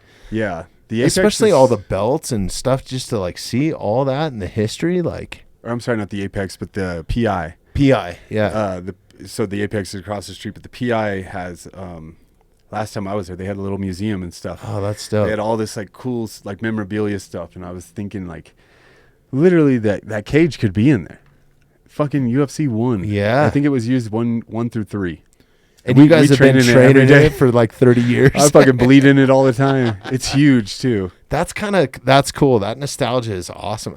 I mean, there's something about that. Like me and Yuli were talking about Fifth Street Gym in Miami. Yeah. That I've been to. And I went in there just solely for the history of that. And like, bro, I wonder if that's the same ring that so-and-so trained in, or like. Yeah. Like Ali's training there. Right? Yeah. Yeah, no, it's wild. They totally should, man. We should film a little thing on it or something. Yeah. What do we got here? Or you should take the idea. I have no leg to stand on in the fight game, so. I don't know what I filmed in there. I just tell everybody about it, and like we've had people come take pictures and stuff because my coach never mentions it. I would been there. Ronda Rousey has like that. You know how Peyton had Peyton's places? Don't they have like a Rousey on the road or something? I don't know. Look up Ronda Rousey's TV show on ESPN. She have a TV? I haven't seen anything about. And Ronda, it's like fight history. So it's like what Peyton was doing with Peyton's place is like. I know that they came to Denver and filmed an episode because they hit. So a company that I used to partner with in rock and roll touring is who builds the rings for the octagons now. Oh, okay. And there's so much technology that's gone into them. It's pretty badass. Like all the video banners, like they did all that. So they hired like a proper rock and roll company. That's cool. To build them so they can be fast deployed, fast building. Like they can build it in like an hour. Really? Have the whole octagon together. Yeah, maybe not padding on, but like. I've seen them throw that thing up quick. Yeah. It's pretty badass, man. And so now, and they have multiple octagons now. They got them all over the world, basically. They've built like, I don't know if this is factual or not, but I know the main dude that's like the salesman for the UFC for this company. Oh, okay. And they're constantly building, like I'm pretty sure they're building one right now. The company's All Access. They're a badass company. You should check them out. Yeah, I'm sure that they've got them all over the place. Like you're not traveling that thing around when you're a $4 billion company. I mean, that's what rock bands do, and I think that that's what they kind of help them facilitate. So like when I was on a world tour with the Killers or Kanye, not so much Kanye. Like the larger productions, they will ship the actual set, but like if it's just a band and it's drum risers and backline and like you don't need all this specialty shit, you know what I mean? Yeah. Like if you're somebody that can actually perform, with the Killers, I think we had 5 different rigs. We had an A, B, C, D, and then the P rig I think was like a private rig, right? So like for doing private shows in between. Oh. So they would just like, strategically place sea containers around the world. Yeah, I haven't seen anything on Ronda in forever. Yeah. What network was that? Look, it was on ESPN. I think it's right. You were just gonna say that. Maybe ESPN Plus or something. Maybe just Google Ronda Rousey ESPN Plus TV show. I like watching. I think it's called Rousey's Places. It's funny because I only get on ESPN Plus to watch like the live fights. Yeah. I don't really go through the library much or anything. The UFC library is awesome. I mean, I think you can watch the pay-per-view fights, like go back and watch all the way to, it's kind of like Fight Pass. After a while. Yeah. You have to wait a bit. Yeah, no, you're not getting like, I think it's like a couple months or something before. Yeah, because lately I've been losing track so much. Like, I'll watch the big ones. Dude, there's a fight every goddamn weekend, man. It's crazy. It blows my mind because I still follow the sport a bunch. Yeah. Reading on it and everything. But, man, there's cards. Like, there was one a week or two ago. I was like, I don't know one name on there. Yeah. Even the main event, I was like, who the fuck are those guys? Like, it's hard to keep up with. But I love that it's every weekend, man. It's And a there's so little many watered. organizations too. it's a little watered down. For Yeah. me. Like, I miss being like excited, like, oh man, like someone like tomorrow or tomorrow, Saturday. Yeah, Like that's a 303. crazy card. Um, But the UFC's coming back to Denver too, right? Like on the 13th or something. yeah. Are you going? Probably. Yeah. We got Rose from the gym. She's the main event. Well, Hell yeah. hopefully. She was supposed to fight Macy Barber, who trains at Factory X. Yeah. And then Macy just pulled out, I saw. Really? Yeah. Fuck, That's I hope unfortunate. that's public. Oh, Yeah. I think it is. Well, this won't come out for like a week Yeah, either. it would So be- yeah, I don't care. It'll be I don't out work by for the then. UFC. Yeah. Rose didn't even tell me. I heard it from other people. Right. But yeah.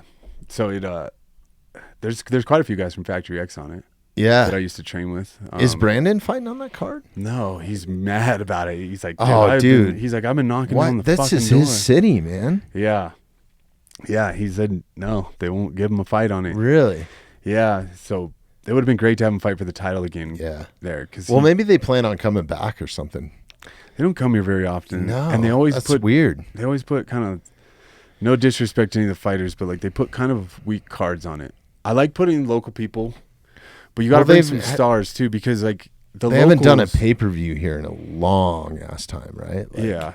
Because the locals, so you take the local fighters, which is cool. You get the local fan base, but we all see them fight, their whole career coming up, everything. We've seen them fight a ton of times where one time they had Rampage fight John Jones, I think, for the title. And that was cool. That was here? Yeah. Oh shit. Okay. Because Rampage was training at Muscle Farm for like 3 months and living there and everything. But like that was cool. Like bring the names that like we don't see all the time. Sure. And then sprinkle in like the locals too.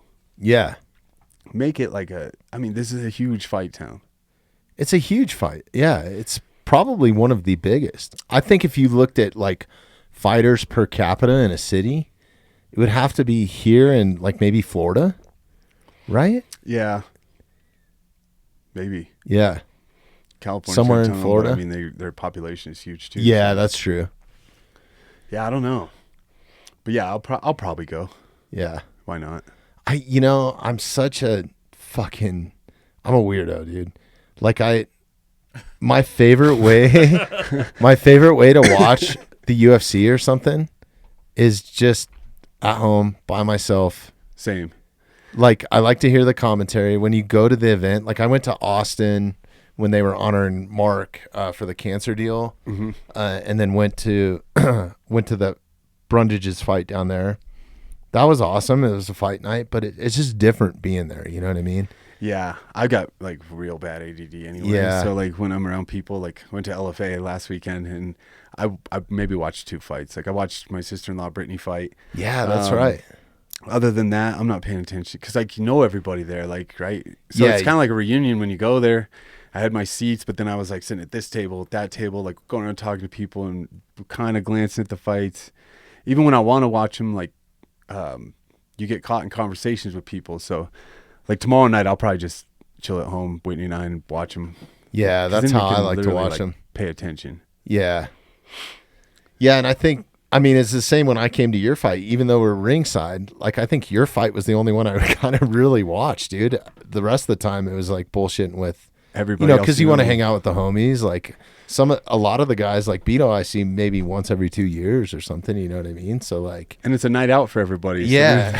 So there's a lot of alcohol involved and other things, so it's like, it's just a lot of annex. Yeah. Yeah, but I'll probably go. I think, why not? They don't come here very often, as long as I'm in town. Yeah, I think I'm going to be in Vegas. I was thinking about coming back early maybe for it, but I don't know. Yeah. Yeah. We'll see. We take a quick break? Yeah, absolutely. Let's do it. Jocko fuel's going right through me. Yeah. I need to too. If you're not checking out the Mountainside Podcast on YouTube, you absolutely should be. If you like the content that we create here and you want to help support the podcast, please take a moment, subscribe to us on YouTube, and hit that notification bell. Better. We got a drink in our hand finally. We just got in here and got going. Are we back on? I didn't even offer you a drink. Yeah. I didn't even know we started. Actually, when we started, we were talking, and I was like, that's actually a great way to do it. Yeah, no, sometimes we just dive into it. Like there's like this awkward moment, and I've also found with people that haven't done a podcast before, if you're like, okay, welcome to the show, and you give them like this big introduction. Yeah. Then they're like, fuck, what do I say now, right? It's like all this buildup, right? I used to do that to people. I'd give like an intro, and then be like, so how you doing? And people would be like, good. Yeah. I'm like, well, I wasn't ready for the next one. I thought you were going to take it. Right, Yeah. take it and run with it. Or I'd be like, tell everybody about yourself. And like some Yeah. people don't like talking about themselves, you know? Like if you tell me that, I'm not going to list off like, oh, you know, like this and this. Like you just feel kind of like a douche if you're like. Yeah, and I hate to rush into an episode too, right? Like, or a recording. Yeah. Like I like people to just be comfortable, relaxed. Like my favorite way to do it, if we can ever get the budget, and I got some awesome ideas to go do with you. We started this new series on the mountainside. I don't know if you saw. I was watching it this morning. Yeah, it's pretty dope. Yeah, we were watching it at work actually. My boss Brandon and I, because I was telling you he's a big bow hunter. Yeah. And I was showing him that, and I was like, let's go to American Bowman with him. And he was like, fuck yeah. Let's go. Yeah, because he's a big like. Let's go Monday, archer dude. Fuck it. He said he's going to have to wait another week. Okay. Well, you and I can go. Yeah, I want to get him out here though. I want him to show you the stabilizers and stuff too. Yeah, he owns a stabilizer company, right? Cutter stabilizers. Yeah. Okay. So Jeremy, let's look these up real quick. I got to see what I'm dealing with here. I don't shoot with a stabilizer as much as I shoot a compound bow. I'm kind of a minimalist, and with a Matthews, some guys just go out and just put all the shit on their bow, and they might not even need it. Like I've never needed one. yeah, I don't have one. He's had one for me. Okay. And I just never go get it and put it on. Yeah. And plus, I'm supposed to get a new bow from Luke. Luke, if you're listening to this, you owe me a bow, motherfucker. Kadila? Yeah. Yeah, he's fucking awesome. I love that guy. So I've been waiting, but they're pretty cool. And he was showing me the difference. So they do a lot of expos and stuff. So they were at that expo. They had a different booth away from Luke's. But they travel around. They're in Shields. They're in quite a few stores. Nice. But they go to a lot of like shooting events around the country and expos and stuff. Cool. So yeah, Brandon, I would say mostly funds it, helps with some of the like corporate sales, but then his buddy that's Earl. A nice whitetail. Yeah, his buddy Earl, or partner Earl, business partner, not partner. I'm fumbling. Hey, there's Dana. She's been on the podcast before. Oh, really? Yeah, it's Dana Monroe. Wait, she's awesome. Is she the one that was on the episode with you? No, Dana now I think works for Sig Sauer. Oh, okay. And I think she does all their marketing stuff. But she's awesome, man. She used to work for Kafaru. Yeah, backpacks. I own them. But yeah, she's fucking awesome. She's a rad chick, dude. Yeah, I got to get better. Like, my bow is real basic. Dude, you don't need anything like crazy, though. I think everybody, I urge anybody, and this is a big misnomer, like, because hunting has become so, like, popular, I guess, especially in our, like, group set, like, with the UFC, like, Rogan's made it really popular, and then you have all these badass motherfuckers like Cameron Haynes and John Dudley and Remy Warren, and, like, they all have their own, like, platforms and YouTube channels, and dude, it's awesome. But also all these companies that make like the most expensive stuff in the world. I mean, it's great. Don't get me wrong. Like Sitka camo is unbelievable. Yeah. Origin camo is unbelievable. Like it's a car. Right. But you have all the gear. Like, dude, you can buy a fucking used car at least. My grandpas used to hunt deer in red flannel shirts and smoke cigarettes, right? They weren't using like, now they have camos that have like, me and Josh Walker were talking about it. It's like some sort of like energy field like built around it, so it like doesn't put off your negative. It's fucking crazy. Yeah, it doesn't give off the frequencies. These frequencies. I'm like, yeah. get the fuck out of here, like. Dude, you can take it as far as you want, but you don't need all that stuff. So like even a bow that's like 10 or 12 years old Yeah. Like, I don't run out and buy a new bow every year. Like, mine's 3 or 4 years old now. Yeah. And the one that I had before that was like, the technology is still unbelievable. Yeah. I'll put more money into it once I get more serious into it. I got to get out shooting because I want to hunt this year. You know, I keep saying the last few years I've said next year I'll get back into it because I used to big game hunt all the time. Yeah. And then, you know, life happens. You need like a hunting group to go with or people. Well, it seems like you always have a fight. I actually left hunting camp to go to your fight. That is another last thing. Year. Is like hunting for me over the past 15 or so years has been iffy because when I was in the UFC, like it was almost every hunting season. And then guys would tell me like, just come, you know, it's a workout too. I'm like, but it's not the same. Like it is a workout, but then we usually eat good, but it's not the same. Like I got to be training like skill work, not just cardio. Dude, Bo Nickel just missed his last fight because he was in Montana hunting and didn't have cell phone service or something. Yeah, I saw that. So he got like a short notice call and didn't even get the call until like it was too late. Yeah. Well, Jacoby, Dustin got called out at elk camp. He was like, have you ever heard that story? Yeah. Yeah. It's just like slamming Coors Lights and they got called and like had to drive 5 or 6 hours, get on a plane, fly to New York. I know. Straight out of hunting camp. Jacoby's that kind of guy though. He'll show up and just win. He can go anywhere. It doesn't matter. That guy's dude, fucking good. I took him up to American Bowman and we had the best time. He showed up with like, no disrespect, Dustin, don't kick my ass, but he showed up with like 2 arrows. His bow wasn't really like dialed in all that much. He brought like, he just didn't have like a whole lot of like, he had hunting equipment, but like he wasn't set up. Like you kind of have to be set up to go up to American Bowman. Yeah. He shot great, dude. He was shooting my arrows, his arrows. Like, see, him and I started around the same time. Like I got a bow. It was a gift, you know, years ago. And then, cause him and I were rifle hunting at the time together. So I got a bow and I was like, I'm going to try getting into archery, but nobody taught me anything about archery. It's just, and I didn't even research it that much. I'm like, just put an arrow on here, you know, dude, go shoot a bunch. And that's kind of what I was getting at. Just get out there and do it, dude. Like I'm no like expert in it. I just go out there and have fun. Anybody I take out, like, I mean, I took Sarah Gamache is who we did that On the Mountainside series with for episode 1. She outshot the shit out of me, dude. Like, I mean, she beat me like by 30 or 40 points because you score. Have you shot a 3D course before? Yeah. Okay. So you know how the scoring system works. Like a little bit. I'm not saying I keep total score. It's fun, dude. It's like golf. But like I just go out there just for the experience and to shoot. And I'm going to miss some fucking targets, dude. Like I don't know. Some people take it super serious. Have you been up to Luke's? Yeah, Luke's is awesome. He's got his own. I haven't shot at Luke's, but he's got all kinds of fucking targets out there. Yeah, because he has those guys out there for like a yearly shoot where he's sponsored by SIG and like all these companies. I think Matthews or, I forget, but yeah, he's got a bunch of badass sponsors, and that it's the best of the best is what it's called, and I think it's an invitational. Isn't like Cam Haynes come or not Cam Haynes? Like Aaron Schneider's, and Luke are buddies, you know. And Aaron owns Kuforo now, or is the CEO of it, or something along those lines. Super nice guy. I've actually never met him in person. Like we missed each other in passing at the party the other night. Like, oh really? We were supposed to do a pod. It's just like scheduling has never worked out. But he's a cool dude. I did a podcast with him at the expo. Oh, nice. Yeah, Aaron's good dude. Yeah. Veteran and stuff. But so I want to get out there though. Yeah, let's go. Let's go Monday. Not dude. Good. Let's go. But I know what you're talking about because shooting guns I've done my whole life. Yeah. And you get people that show up and they will have like every add-on ever to like their rifle, you know, like our AR. Like I'm like, how often you shoot? Not very often, but I bought this. You know, they got the light, they got the red dot, but then they have the magnifier for the AR. They have all this shit. Where I'm like, your gun is fucking 30 pounds. Like, right. I've always used iron sights for the most part. I mean, longer distance, I'll use scope or red dots.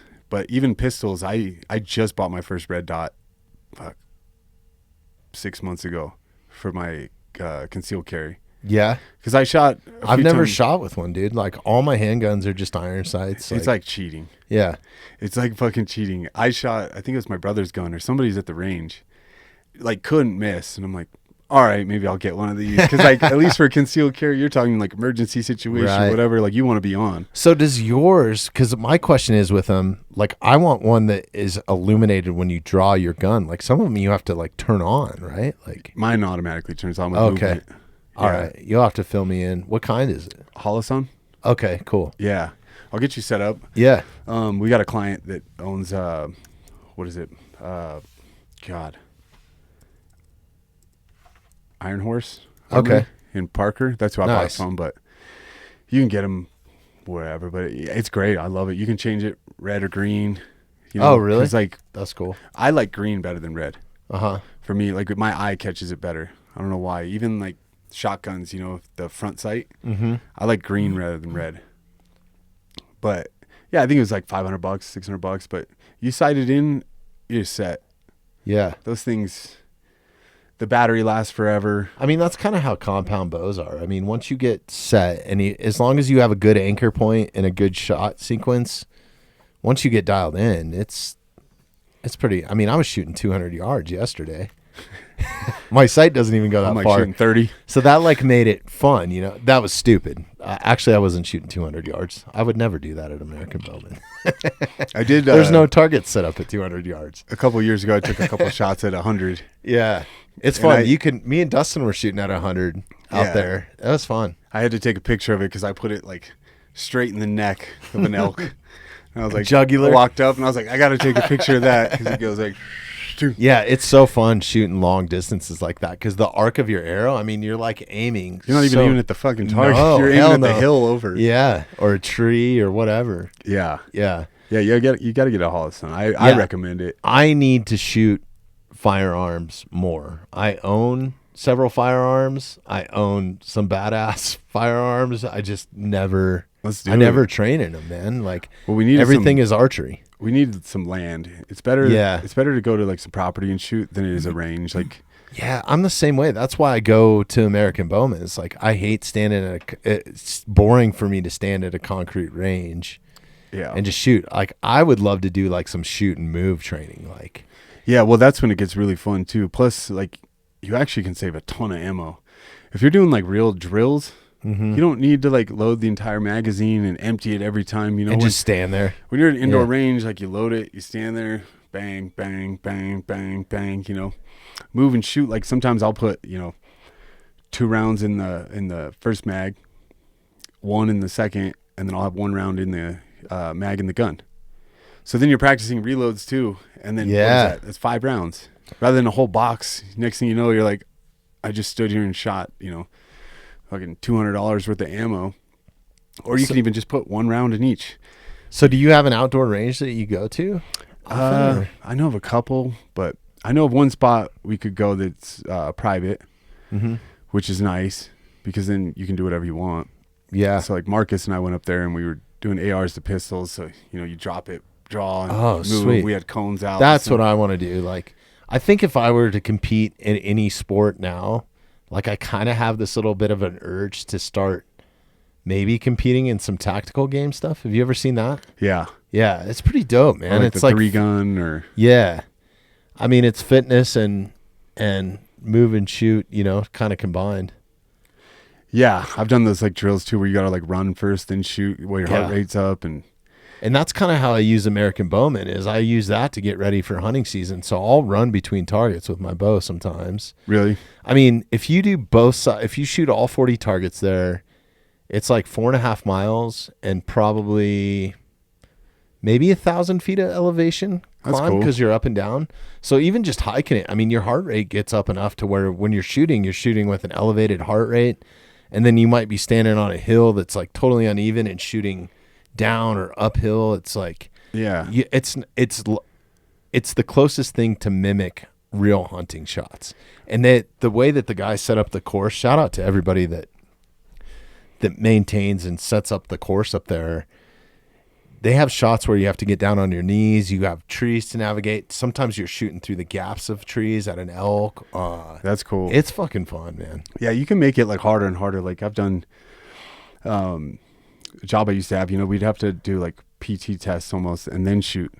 but then it was scored. And then like sometimes, so the instructors would load the mags, they'd put dummy rounds in, or they could make your gun jam, whatever. So you're shooting, then that happens, but you don't even know when it's going to happen. So then you have to go through like clearing it, everything, and still like be on target, or you have to move while you're doing that. You can't just stand in the open and be like, my gun's not working, and like, hold on one second. So like there was like a process to it, and it's fun, but it's like anxiety. You're like, oh shit, like you'd be surprised even when you're out having fun. But if you're competitive, you know, like I'm racing the other person, or just being watched by, you know, bosses where you gotta like get it done. Yeah, so that's awesome. Like, I actually want to go take some training, and Tom Klum was telling me about this. He had one of his friends train him. Tom Klum. Yeah, do you know who that is? I know who he is. Yeah, so he's a legend in like high school wrestling. Oh yeah. So dude. when I was like a freshman, I think was when. So he was one of the best wrestlers out of Colorado ever. Yeah. So that's Tom Klum Jr. Yeah. Senior is his dad, is who I was talking about, and they own Rocky Mountain Specialty Gear right by Genesis. Yeah, it's one of the best bow shops in the country. They're fucking amazing, man. Especially if you want to shoot traditionally, that's kind of like their forte.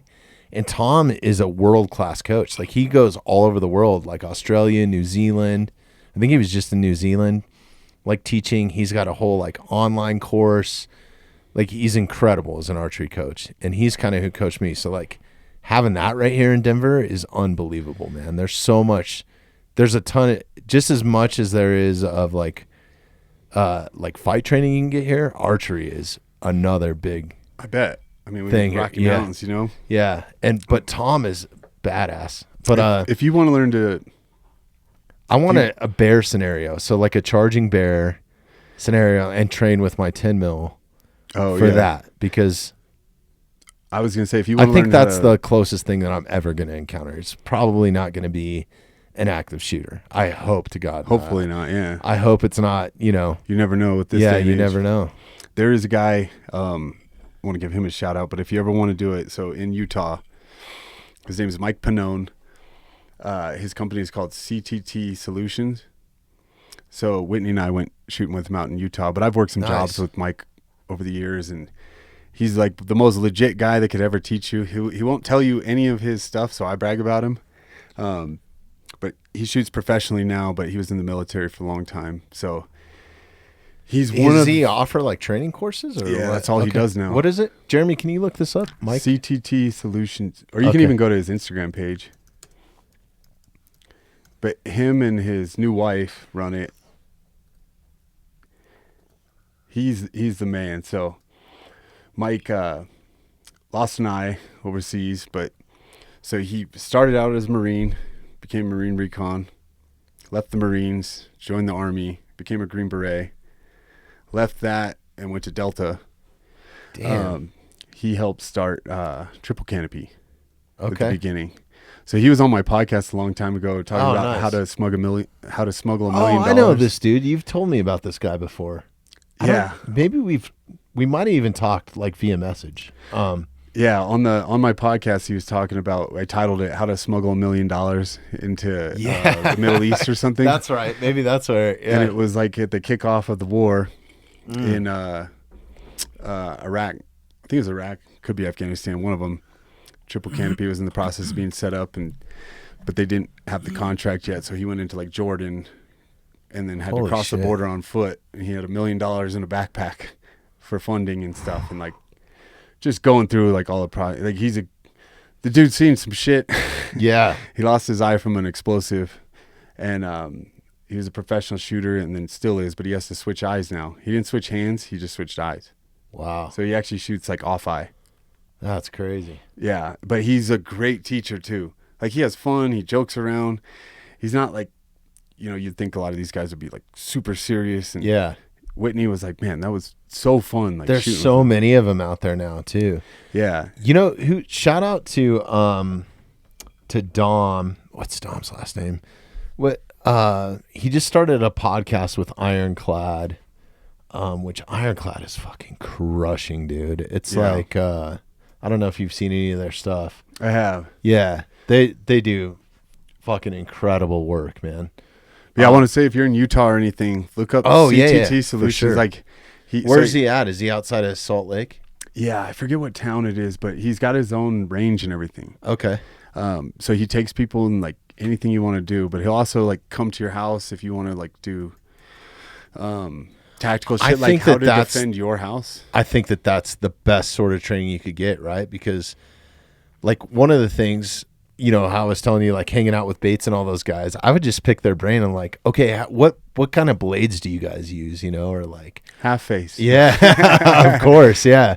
This was before half face. Yeah. Yeah. Which is kind of wild, but you know, they turned me on to so many different like things. And I think one of the biggest things I took away from them is like, I had all these guns to protect my house and my family and stuff, but you don't really think about like trajectory and lines in the sand of like what you're actually defending and who's behind that wall. Like that, all that shit matters, dude. Like you're not just gonna, you know, go out there, and it's a false sense of safety to just have a pistol and carry it around. And it's all specific, right? So you should have a plan, kind of like if you have a family, somebody breaks in, how do you get to your kids' room? Like, what's the best way for this? What should your wife be doing? Like, right. There's a like whole process of elimination. I'm not an expert on it, but like guys like Mike are. They'll come to your house for the right amount of money. I mean, I get it. It's expensive, but for the right amount of money, he travels around. He'll come to your actual house and be like, go through your entire house. Fuck yeah. Be like, here's somebody comes in the back. Here's what you should do. Somebody comes in the front. Here's what you should do. You and your wife should be on the same page, because then you know where she's at with the kids, type of thing. Yeah. And it's all like Draper. That's right. Draper. Okay. So it's I don't all, even know where that's at. Is that outside of Salt Lake? Yeah. Okay. We were in Salt Lake. We were visiting Whitney's family, nice. And then we drove probably 45 minutes or so to his range, but it was amazing, man. I plan on getting back out there. I was just talking to him yesterday. But just so much knowledge of, because it is your house is different than my house, so nothing would ever be the same. Yeah. And this is how I feel about. Well, you even got to consider your neighbors, everything. If police might be coming through the front door, you don't want to accidentally shoot a cop. Everything. I accidentally, I don't even want to bring that up. I accidentally hit a cop one time. Didn't know it was a cop. With a punch or a car? No, with the wrestling move. Oh. I've been there. Yeah. But I did. Yeah. But I mean, I was in the middle of a melee, dude. Give me a break, you know? But Mike and I had a conversation about this, and I didn't really like relate them to the same, because what I feel like with doing jiu-jitsu and what I do, like I've taught a lot of self-defense. And so people will come to a self-defense seminar. Now, I'm not saying self-defense seminars are bad or wrong or whatever, but they give people like a false sense of accomplishment and like hope. Mm-hmm. If you don't do that regularly, you can go to a seminar once a year. Do you know shit? No. Are you going to remember how to do it? No. That all has to be, because we were talking about the anxiety factor, everything. You're going to forget everything. Mm-hmm. You got to be able to do it without thinking. And it has to be like a motor skill almost. Like that's even with jiu-jitsu or martial art, right? Like you're defending your life basically. Yeah. But it almost becomes a motor program. You have to drill it in a slow scenario so you can get a feeling for it. But then when you go to live rolling, it's a whole nother ball game, because now you're in panic mode.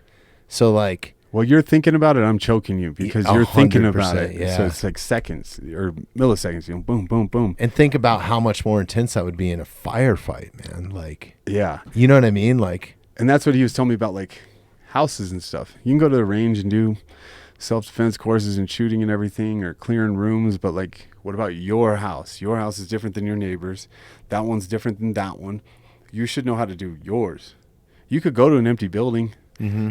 These kill houses and stuff they have at ranges, but that's not set up the same way as yours. So it's a big difference, which that related to me, because I was like, yeah, that's right. Because when I do self-defense seminars or anything, people are like, what about this situation? I'm like, well, what I just showed you wouldn't work in that situation. It's different. It's all, the more training you have, the better. I'm not saying if you get the opportunity to do a seminar, do the seminar, but you should continue it if you want it to be worth anything. Yeah, you have to make it a motor program. That's honestly why I want to start shooting, you know, more. So it's like, if you don't do it, there's no way. I'm more accurate with my bow than I am with my handgun, which is sad. I don't know. I mean, Yeah. fuck, I'd rather get shot with a bullet than an arrow. Yeah. Break into your house, you take a fucking bolt to the chest. Well, you got to go get your you got to knock an arrow. It's like, that's another thing is like, be prepared, man. Like, you're not going to have time to go get your keys, get into your gun safe, rack around, and then tackle a problem. Yeah. In the dark. In the dark. You know what I mean? Like, you're fumbling around. Yeah. It's like, you got to kind of be prepared for it. Yeah, it's Dom, is it Dom Rosso? You just had it up a minute ago, Jeremy, on Ironclad. He just started a new podcast through Ironclad that I think is one of the most beneficial things to anybody and everybody. He talks about a scenario of just like, what happens if you wreck, and you're more likely to get in a car accident before you're likely to get in a firefight. What if your family and your car and you're in Baltimore and the bridge breaks and you end up in the water? How do you safely get your family out of the car? Is it Dom Rosso? Yeah. Okay. This guy's a former SEAL, but he has a new podcast. What's the name of his new podcast? I'm drawing blanks here today. Crush Everything? No, that's kind of like his motto, but scroll down to his stories or something. I think it's... Scroll down a little bit, Jeremy. Yeah, you're on his stories now. Sorry, scroll down his page. Because I think this is beneficial to everybody. It's a badass podcast. Keep scrolling down. Dangerous questions. That's what it is. That's cool. Yeah, it's awesome. So he takes different scenarios, and then at the end of the podcast, they take. I encourage you to watch it on YouTube. They'll take different situations where like a guy comes in to rob like a convenience store or something, and somebody's there to defend. Like, what could he have done better? What, you know? So he breaks down scenarios like play by play. It's like, this is how you could have bettered your situation to a fighting position or whatever, right? That's awesome. Yeah. That's kind of, I have a story I'd like to share that I haven't actually told, that I was telling you on the phone yesterday. Yeah. Because I think... I didn't really bring it up because I wasn't sure if you wanted to talk about it. I mean, should I? Maybe not. I don't know. But I didn't do anything wrong. So I'm going through... But I think this is a self-defense situation. And like, I talked to the cops about it, everything. I'm like, I teach people self-defense, you know? Like, I'll take the court case because the alternative to that would have been way worse, right? Mm-hmm. So it's a I guess, long can we story. break it down so people know what, or Yeah. should we? No, yeah. Okay. I'll talk about All it. I mean, we haven't finished the court shit, but Yeah. I don't care because like, it's not a lie. It's all the truth. I'm going to say the same story in court if it gets that far. Uh-huh. But it's a little bit of a long story, and there's a lot. I mean, I don't even know what happened really. I know we briefly have talked about it. But. So, you know Whitney, she's been on the podcast, right? Yeah, shout out. She's awesome, by the way. She's the best, you Yeah. know? And so she has a very public profile. You know, she's got like over 1 million followers on Instagram and stuff. So with that comes weirdos. And she told me this, it's probably 1.5 years ago, 2 years ago. This guy came out of the woodworks. No, it's been longer than that, because when Whitney's friend died, passed away when we were snowmobiling, this guy was like, "You killed her, you fucking witch!" Like on social media, he was calling her. Okay, sorry. I didn't know this happened. So Yeah. what happened there? It was a few years ago. The death. Yeah. Um, 'Cause that sounds crazy in itself. yeah, I mean, we went snowmobiling in Vail, and it was groom trail, tour guided, very easy. A big group of us. We're snowmobiling. We had a great day. We weren't drinking. We weren't doing anything stupid. Everything was fine. We make the turn point. We're coming back, and I was right behind these two girls. So there was Whitney's best friend, Karen, was on the front of the snowmobile, and then another one of our friends, Gina, was on the back. We go around the turn, and I'm driving. Whitney's behind me. When I come around the turn, I see Gina kind of like stumbling around, and I see Karen on the ground, I didn't pay attention to the snowmobile at first. I thought that they were like laughing. We were all just having fun. We weren't even going that fast. And then as I'm getting closer, I see the snowmobile is like in the tree, like smashed into the tree. Pull up. Gina is kind of like way out of it, stumbling around. And Karen's on the ground. And then there's like blood coming out of her head and stuff. So, oh shit, really? Yeah, I never told you this. No. Yeah, fucking brutal. So, I start doing CPR on Karen. The guide and other people, because we were the last two, are going. They're like already gone. We're yelling and everything. Somebody else goes to get them, turn around, because he has like an emergency kit, everything. The guy didn't know how to fucking use it, nothing. I'm like, hey, get the fuck out of here. I had just like redone like CPR, all that stuff. So doing CPR, finally, they can't get anybody back there. We're like 6 miles in the back country.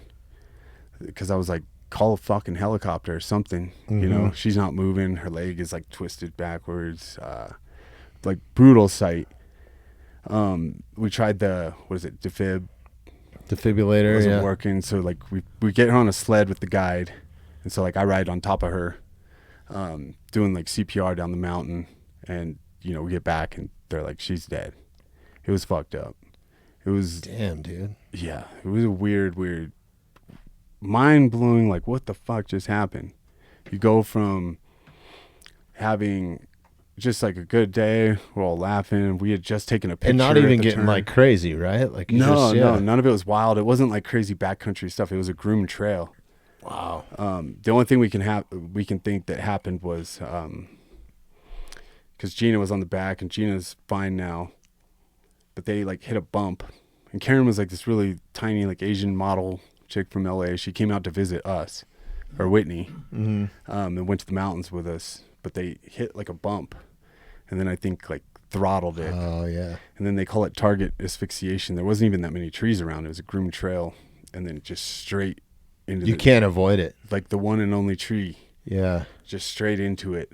But yeah, heartbreaking. Like, yeah, Karen whatever if just a word of advice, whatever you're on a mountain bike, dirt bike, snowmobile, car, whatever you're looking at, that's where you're naturally going to go. Yeah. Your eyes, like your brain will like subconsciously steer you that way. Like they teach professional motocross racers to look where they want to go. So they're not looking at the berm. They're looking to where they want to go out of the berm. And it's just like... Because your brain will take over. Yeah.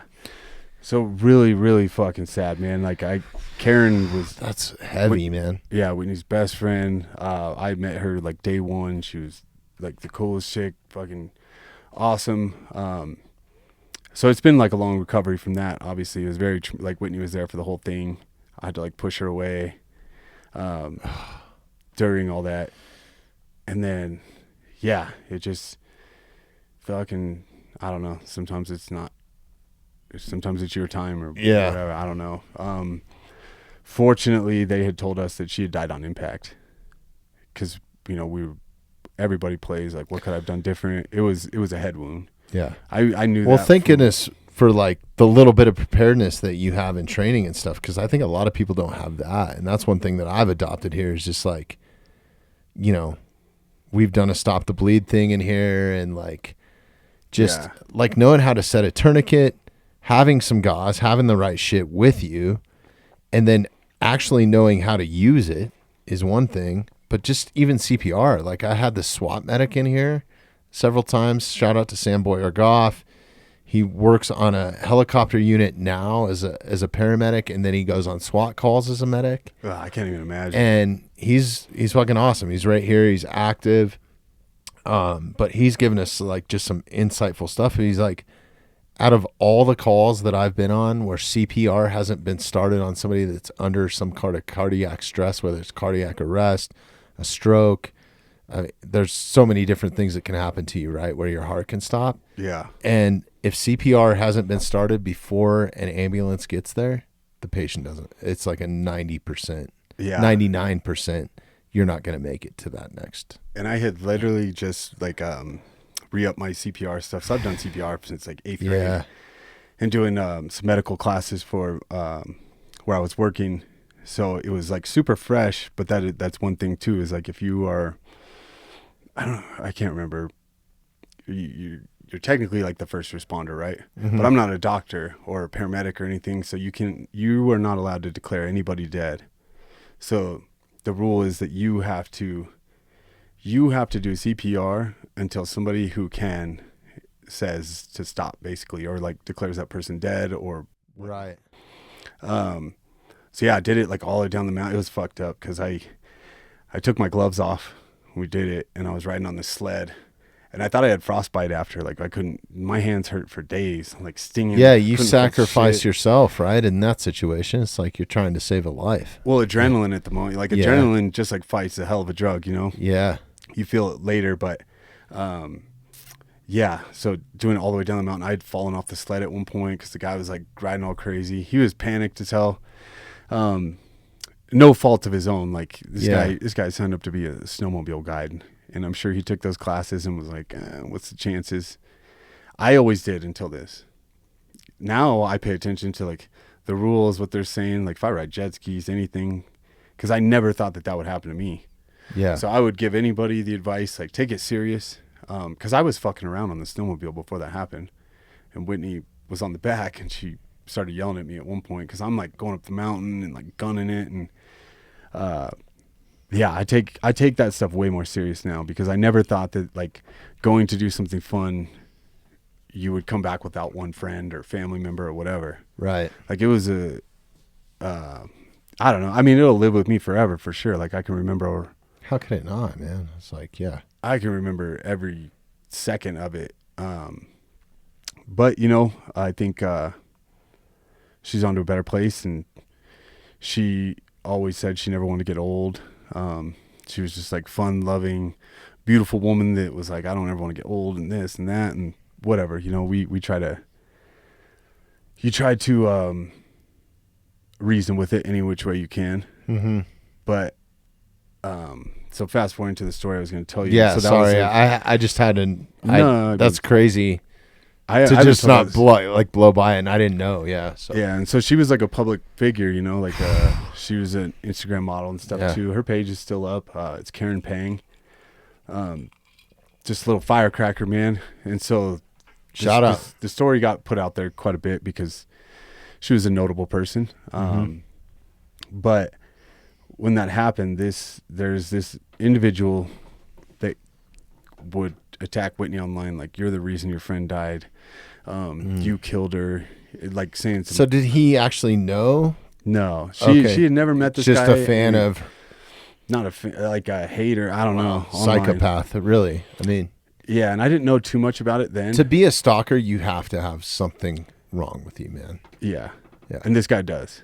He does. Yeah. So he was saying all these horrible things to her. She didn't really tell me about it then.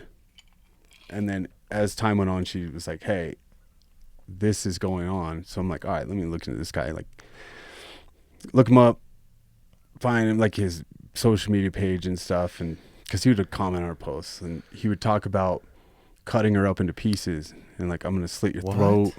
You're a fucking witch. You're part of like the Illuminati, like all this weird, like he's out there.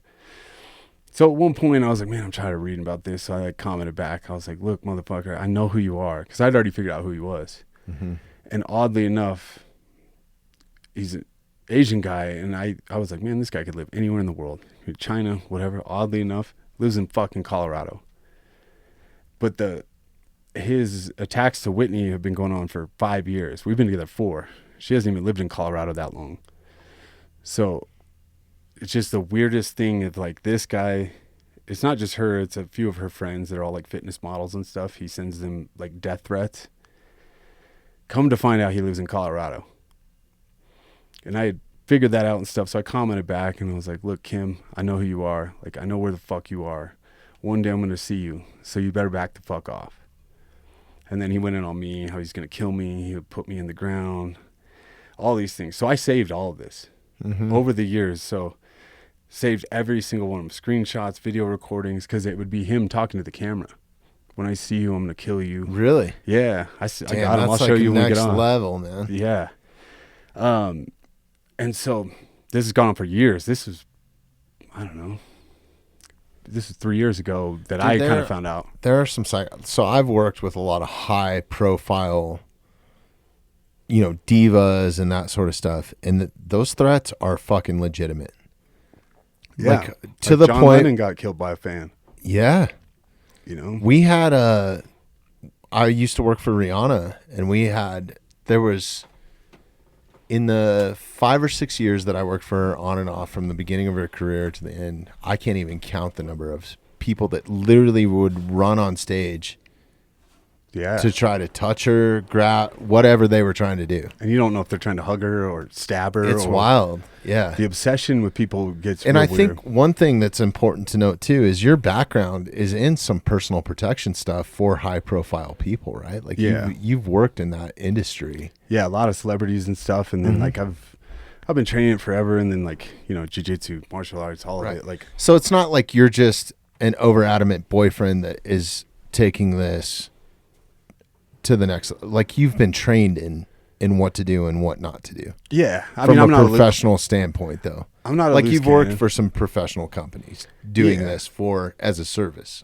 Yeah, and I'm not a loose cannon at all. Like, so when I started looking into this guy, I was able to find out like where he was living, everything. Right. I could have gone to his fucking house if I wanted, and I didn't, and that was years ago. And then fast forward, so this continues. Like I said, I've got 20 something videos. God, and it's not crazy. like he can claim it's not him. It's him talking to the camera like, I can't wait to cut you into pieces. I'm gonna slit your throat. I'm gonna bleed you out. Like some fucked up shit. And I'm like, whatever. The guy's fucking crazy. Yada yada yada. He's called the gym. He's called Genesis before to see if she was there. Like, asked if Whitney's there. Really? Yeah. Lingering around, because this story's going to sound real fucking weird, because at one point he trained at Genesis for a quick second. How does that happen out of all the places in the world? Yeah, no, there's too many. I mean, before Whitney and I were even dating, this guy was going at her. And then at some point he trained at the same gym that I'm at now, and then is in the same state when it could have been anywhere in the world. Yeah. Because this is all on social media. And there's a point to this, so I hope I'm not losing people, because I think that this is a really important part to learn. Is social media, no matter what you think about it, is kind of real life. Like, don't dismiss threats. I'm not saying you have to take every single threat 100% serious, but don't dismiss it. Like, put it in your brain, log it, pay attention, right? Because the story gets fucking weirder. Mm-hmm. So I give you the backstory of this guy, and it continued, and then it was kind of silent for a minute. Whitney had got a new car. She got it wrapped and everything. She did it with this company. So I saw it. It was fucking bad. It was about the time she was coming on the podcast, I think. Yeah. And so this is right after that. And so we're driving her car. We go to some boxing fights in Boulder. Go to the fights, everything. We're not drinking, whatever. We go home. But you guys are a very public couple, so like, as it's happening, you're pretty much putting it on social media in real time, right? She does. She doesn't always. I try to get her to not. I'm like, do it when you leave. Right. And this isn't a fault of hers or anything, because I think I put some stuff up in the fights. We had some friends fighting, young kid that we helped support and push, and so we were hyped for him. He won.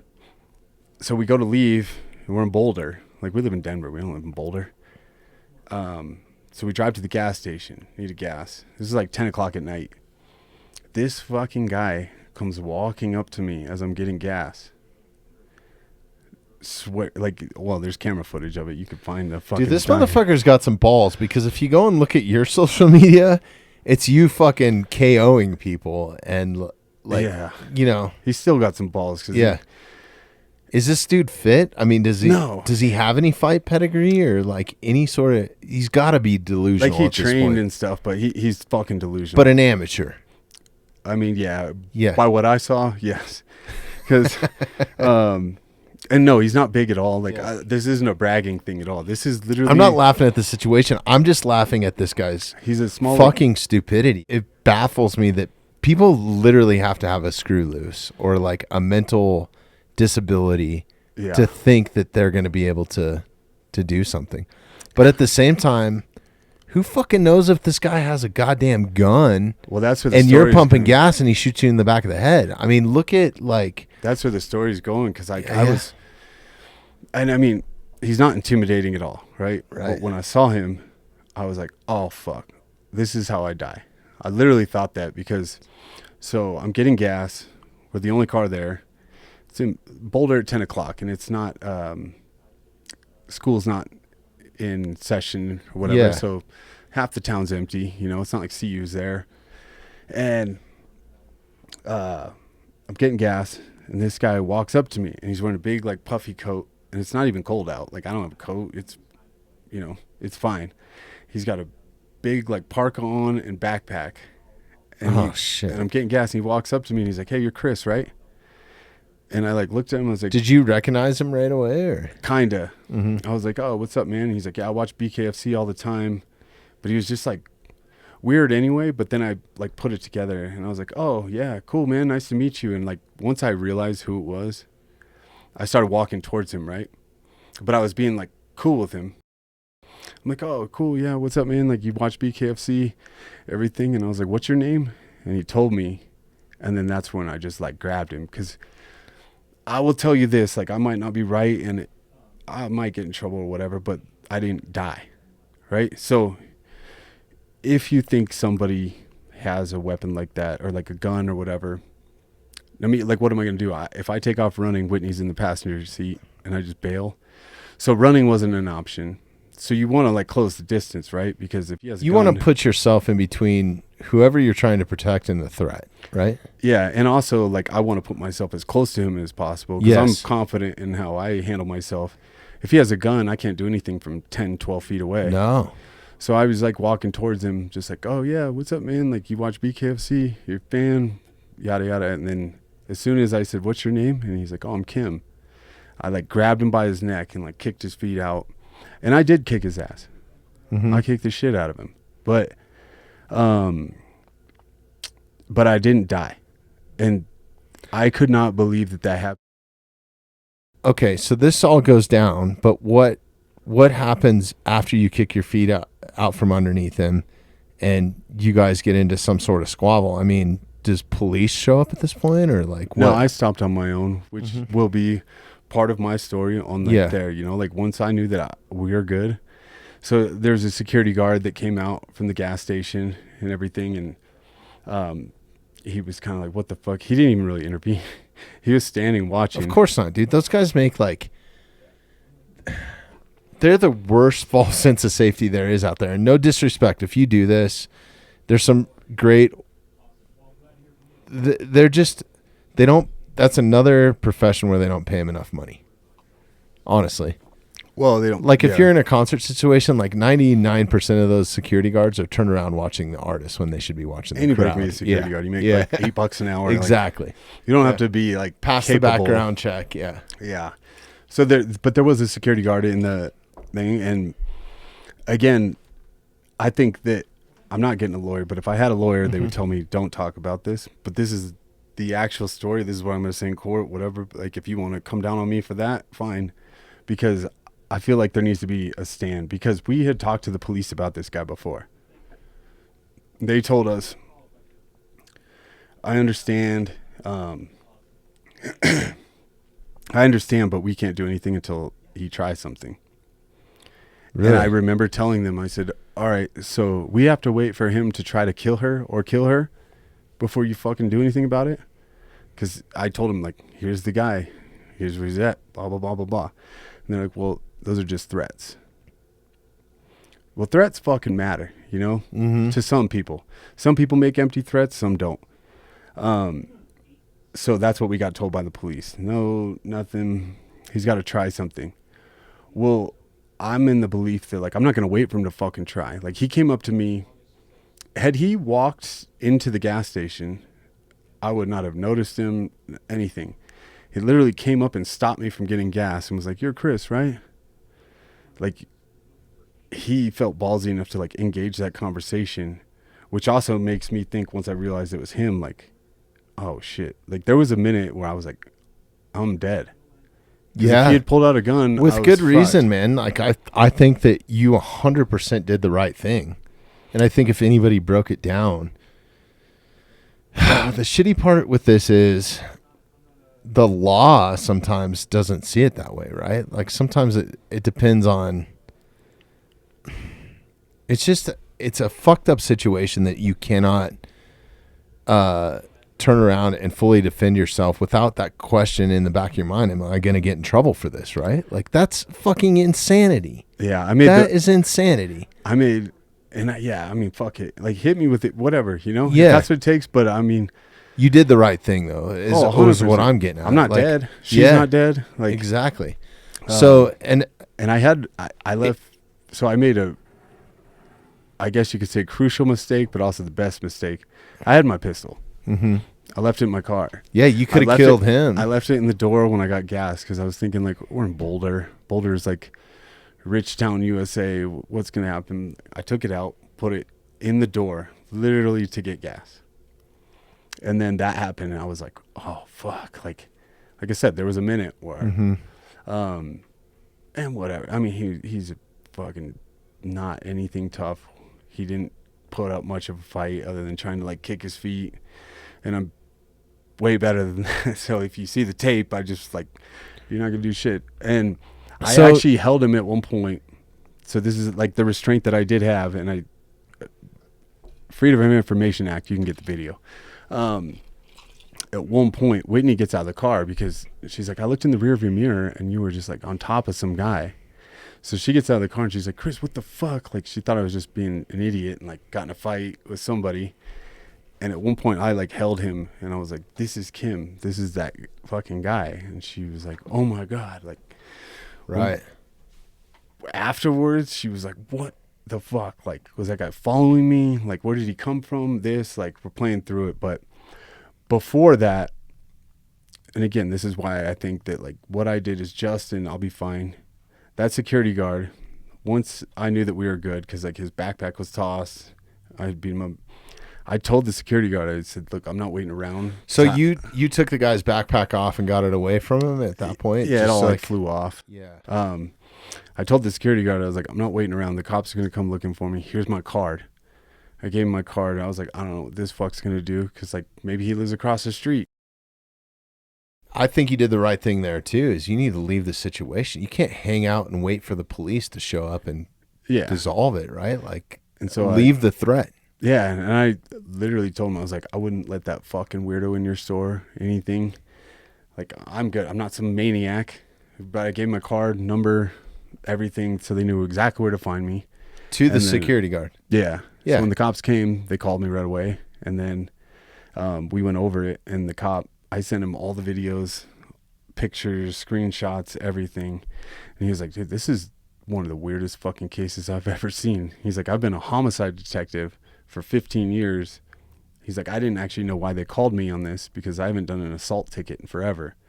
He's like, I do homicides. And I feel so they wrote you an assault ticket. So now you have to go to court? Yeah. This is the fucked up part. Like, so he didn't want to. I would give the cop that. Yeah. The cop, I don't want to say his name on here. The cop was very cool. Because when I explained everything and he told me, he's like, I'm a homicide detective. He was like, after seeing this, I'm going to be picking this weirdo up at some point. And he told me, if you see him again, there's a real problem. He's like, I'll tell you that. If you see this guy again, it's not a coincidence. He's like, I have a hard time thinking that this time was a coincidence after everything you've showed me. If you see him again, it's not, and you're in danger. So I was like, all right, noted. Yeah, because now it might even be escalated even more, right? To like was that kind of the mentality behind it, or I don't know. Yeah, just like he's not. This guy's a fucking psychopath to begin with. So like, yeah, he's not going to show up randomly twice, right? But the moral of the story is like everything was good. We were fine. Didn't get killed. But I'm making a stand, right? So I went to court the first time, at our first court date, and then, all right. So rewind. The next day, because this was late at night, the detective from Boulder was like, man, I'm really, really sorry about this, but the DA wants me to give you a ticket. He's like, I did everything I could to get them to not. He's like, so I'm sorry. Yeah. So he drove to my house in Denver, to my house, and gave me the ticket. And he's like, I'm really, really, really sorry about this. And he's like, I will go to court with you. If they try to press charges, like if they continue, if they don't drop it, I'll go with you. He's like, I've already written an extensive report and put everything in there. He's like, but for some reason the city still wants to charge you. And it's not a big fucking charge. Like it's the principle. Sorry, not the moral. And that's why it is morals and principles, though. Really, I mean. And I told Whitney, I'm like, here's the deal. I'm not getting an attorney. I'm not putting any money into this because I shouldn't have to pay any fucking money. This should not cost me. Mm-hmm. I don't want to pay a fine. I'm not going to take a plea either. Well, it does cost you money one way or another. It takes your time. My time, yeah. So when I went to the first hearing, they told me, you're going to have to come back. We got to set a new court date because the, what they say, Colorado Victims Act says that we have to notify him of any plea deal that we offer you, and we can't find him. And I said, they can't find this guy? Yeah. And I was like, great. All right. I said, okay, well, how about this? I don't want to plea, and I'm not going to plead guilty. So why don't we just fucking run through this today? You don't have to get his approval. I'm literally not taking, because I know how this goes. They're going to offer me, sign this paper, plead guilty, we'll lessen the charge. Right. But I'm not guilty. What am I guilty of? Like not getting killed? Like at some point there has to be some kind of protection for people, because threats are real, not all the time, but sometimes they become real. And what are the chances that this guy, after 5+ years, comes up to me and talks to me in the parking lot at 10 p.m. in Boulder? What are the chances of that? So have they turned around and charged? Do you know if they've charged him with anything, with all the information that you gave this detective or anything, or is like? So the detective tried. He tried to hit him with a stalking charge and stuff, and the Boulder DA said no, not enough evidence. Oh, fuck, man. You're guilty of being the only scalp the DA can get in this situation. Yeah, it's like all they're ever. Well, and I hate to say, I got it too, 20 man. videos. I'll show you guys after this. I'll show you all of them. Yeah, there's something also that happens. I hate to say this, man. It's like you have a big profile, you have a big platform, you have a big following. Like it's almost like DAs get a little bit bloodthirsty for that sometimes, right? It's like, oh, we're really gonna roast this guy because he's like, I've seen it happen to a lot of my friends. Yeah, and that's fine. And and when the detective first called me and we first talked, he's like, I looked you up, Googled you, everything. He's like, it doesn't look the best that you're a professional fighter and then you got in a fight. And that was before I sent him everything. And I said, look, man, I have a very professional job outside of fighting. I'm not some like fucking hooligan. Like I don't have a record. I don't go around like doing this shit. There's a legitimate reason and I'm going to send you everything. And then after sending it all, he was like, holy shit. Yeah. Well, it's good that you kept track of that, man, too. It's fucking crazy. Yeah, I have a whole file on my computer about it because, like, God damn it, man. Like that. But you shouldn't have to go through that, man. You're just trying to live life. You're fucking trying to pursue your career. Yeah, I mean, I'm honestly not sweating. I'm not worried about it because, like, I think what's supposed to happen will happen. Now it's Boulder, one of the most liberal places in Colorado. Hand the judge the recording of this podcast, dude. Right? Well, that's why, like, I'll go to court with you, dude. You want me to go to court with you? Yeah. Actually, probably wouldn't be a good thing. They'd probably look at my record and be like, "Oh yeah, he's guilty." I told Whitney, I was like, the moral of this, or the principle is that this should cost me nothing. Mm-hmm. Like, I'm just living life, trying not to die. So, like, if I hire a lawyer, that's like what, $2,000 to $5,000 just to show up with me. It shouldn't cost me anything for defending myself, right? I had a similar thing happen to me, not exactly similar, but and I didn't hurt him, right? Mm-hmm. I could have hurt him way worse. Did he have to go to the hospital or anything? No. Okay, well then there you fucking I actually stopped hitting him and just held him down, and I like neutralized the situation, right? I actually remember I was very clear-headed. I remember thinking like Boulder, just issues. Yeah. Could I have like stomped on him and like fucking crushed his head? Probably. Dude, you're a professional fighter. Yeah, I've seen you knock people out in less than 30 seconds. So, like, yes, you could have. When it ended, he was on his back and I was standing. Yeah, I could have curb stomped him if I wanted. I stopped on my own account before leaving, gave the guy my card. Was like, I'm not trying to run. I'm not some fucking psychopath. Don't let this weirdo in your store. You know, I think I did all the things right. Like, I stopped myself. To protect yourself and Whitney, you absolutely 100% did. Because nobody stopped me from beating up. The security guard was standing there watching. He didn't, like, intervene and try to pull me off. Yeah, but here's the fucked up situation is the law, that district attorney's rebuttal is, and I'm putting words into their mouth, but I would imagine it would be like, well, why didn't you call the police and wait for them to show up and de-escalate the situation? That's what they want you to do. Well, okay, what's the national... Jeremy, let's Google the national response time. Well, we're all from Colorado. You could say, well, the people at Columbine called the cops too. Exactly. They don't come in time when there's a real situation. And that's why I wanted to talk about this, because I think that it is a real, like, self-defense situation of, like, if there's space, it's a give and take. Like, I've thought about this a lot. Because, like, what if the threat's in your face? It'd be different if you went to this guy's house. Yeah. And walked into his house, opened the door, and then kicked his ass. That's a different story. But he came into your... That's premeditated. Yeah. I had no idea that this would happen. Like, right. No.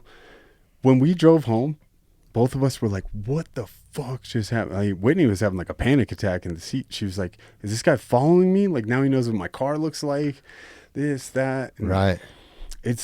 I just want people to know that, like, you don't have to panic about every, like, threat, but, like, take note of it, like, log it in the back of your head and pay attention.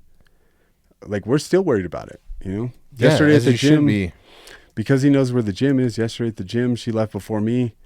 So I watched her get in her car and drive away first, like, from the windows, just to make sure, like, she walked over to her car and got out. Like, there's some weird motherfuckers out there. And I've met a few of them, you know? Even I grew up working in strip clubs. Yeah. And you know how many guys thought that they were in relationships, or you know, that wait out front at 3 a.m. and you have to tell them to leave, and they're like, no, she blah blah blah, like, loves me, this and that. And then you talk to the girl and she's like, no, that guy's fucking weird. Like, I found guys in the back of girls' cars before walking into their car. Yeah. If you take anything from this whole podcast, it's just that, especially if you have daughters, girlfriends, or wives, or anything, like, be a protector. Don't be afraid. Be prepared. And you also can't live your life in fear, but at least know your surroundings and know what's going on. Yeah. And be open to anything that is going on. I think that's a big thing, is, like, that's a fucking embarrassing thing to talk about, right? Like, especially if you're a female, or, like, there's not very many women that are as comfortable with their body or as open as Whitney is. Like, I mean, her just coming on here, like, I'd hung out with her a few times, like, with you at, like, after parties and stuff. But, dude, she came on here and was just like an open book, like, talking about being, you know, how she was raised, and just, like, you know what I mean? Like, so I think that it goes both ways, man. You have to combat things as a team. And if you're being threatened, don't be afraid to tell somebody and get some fucking help too, man. I think that's the biggest thing. Yeah. And sometimes help won't come, right? Yeah. So, and it happens whether you have a high profile or not. If you are you don't even have to be a decent looking female. Well, that's what I'm saying. Is like, when we did talk to the cops before, they said, we can't, it's a threat. It's an online threat. We can't do anything until something actually happens. And it was my dad's old department, like the same station he worked at. When they saw my name, when they came, they were like, ask your dad, he'll tell you. What are we going to do? Pick this guy up for a threat online? Like, can't do anything until he tries something. And I yelled at him a bit. I was like, okay, so she's got to wait to die. She's got to wait for him to try to kill her for you guys to do anything. At what point does the threat become more serious? Otherwise, I have to fucking deal with it. And then if I have to deal with it, now I got to go to court. What if I killed him? Well, I think that's a big misconception too, with, like, concealed carry. Even, like, if you pull your concealed carry weapon out, You might as well kill shoot him. somebody. Yes, because you're going to have to deal with the law end of it. And I encourage anybody that does conceal carry to get the legal insurance that they offer through so many different companies. You can join the NRA. Yeah. If you're a member of the NRA, they'll back you. Yeah, do it. At least to a certain Do amount. it. If you own a gun, you should. Yeah. 100%. What Because you about never these know when you're guns? going to. Hell yeah. No, I mean, I'm making light of it, but I Yeah. mean, it's a real serious situation. I still think about it all the time. I'm like, is this guy going to fucking... Dude, that's why I avoid some of those areas, too. Yeah. Man. I don't even like leaving Evergreen. I'm sorry you had to go through that, man. I'm sorry that Whitney's got to go. That's a shitty thing to deal with in the back of your mind all the time, right? When you're just trying to live life. It's like... It is, but then it's like you can't live your life in fear, so you're still going to go out and do what you need to do, right? Like, but... Yeah, I don't live in fear for me. I live in fear for her because 100%. Yeah. he's not going to win that battle. I don't care if he has a gun. Like, he's not winning that battle against me. Like, I'm always ready. I'm always watching. Like, I'm ahead of him. But it's just fucking weirdos. And again, like you said earlier, I keep saying social media is real and stuff, and so people hear that. But also think about your kids. Yeah. You know, if your kids, you got a young daughter, young son, whatever, like threats. All right, you don't have to jump all over every threat, but like threats become real at some point, and if you're not paying attention, they'll fucking sneak up on you. So I think that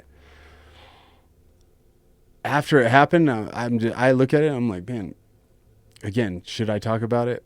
If I had an attorney, they'd be like, do not say a word. But this is the story. This is right. I'll tell the same story, and I mean, that's my defense. What do you want? Well, it even goes as far, I mean... If you want to put me in jail over that, like, fuck it. What is it gonna be, a month, 2 months? Like, I'll do the month, 2 month, whatever, off principle. But I'm not paying shit. Like, why do I owe anything? You're 100% right.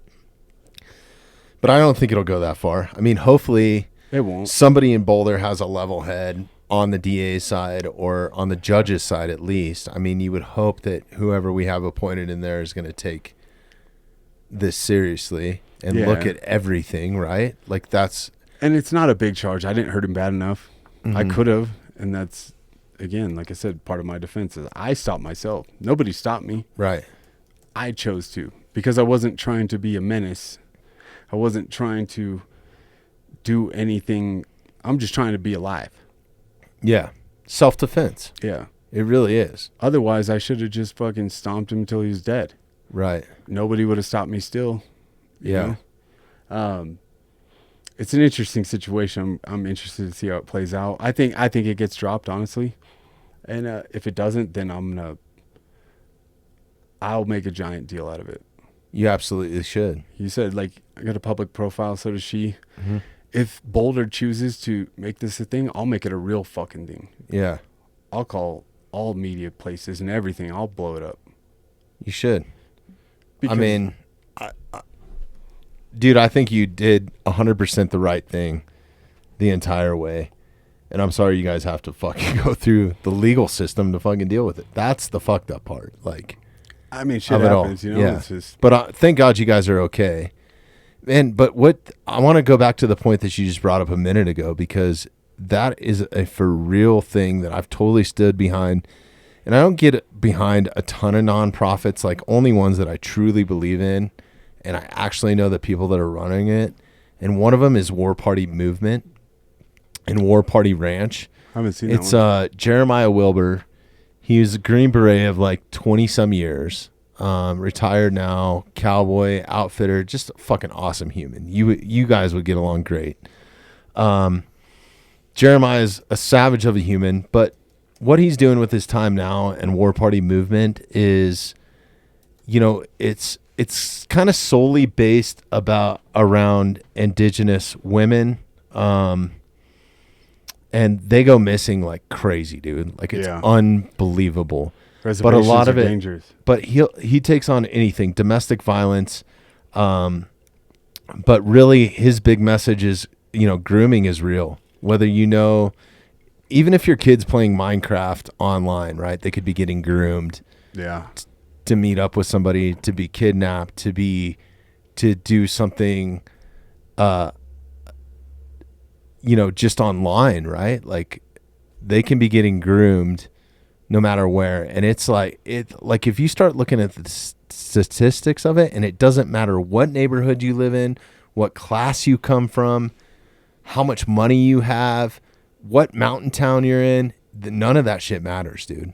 Yeah. Like, just watch your back, be vigilant, and take care of your fucking self, dude. And I think you did the right thing, you know? No, I mean, I know I did. It's just like, and to me, like, it's no sweat off my back, honestly. Yeah. Like, I fight people every day. So is it even a huge deal to me? No.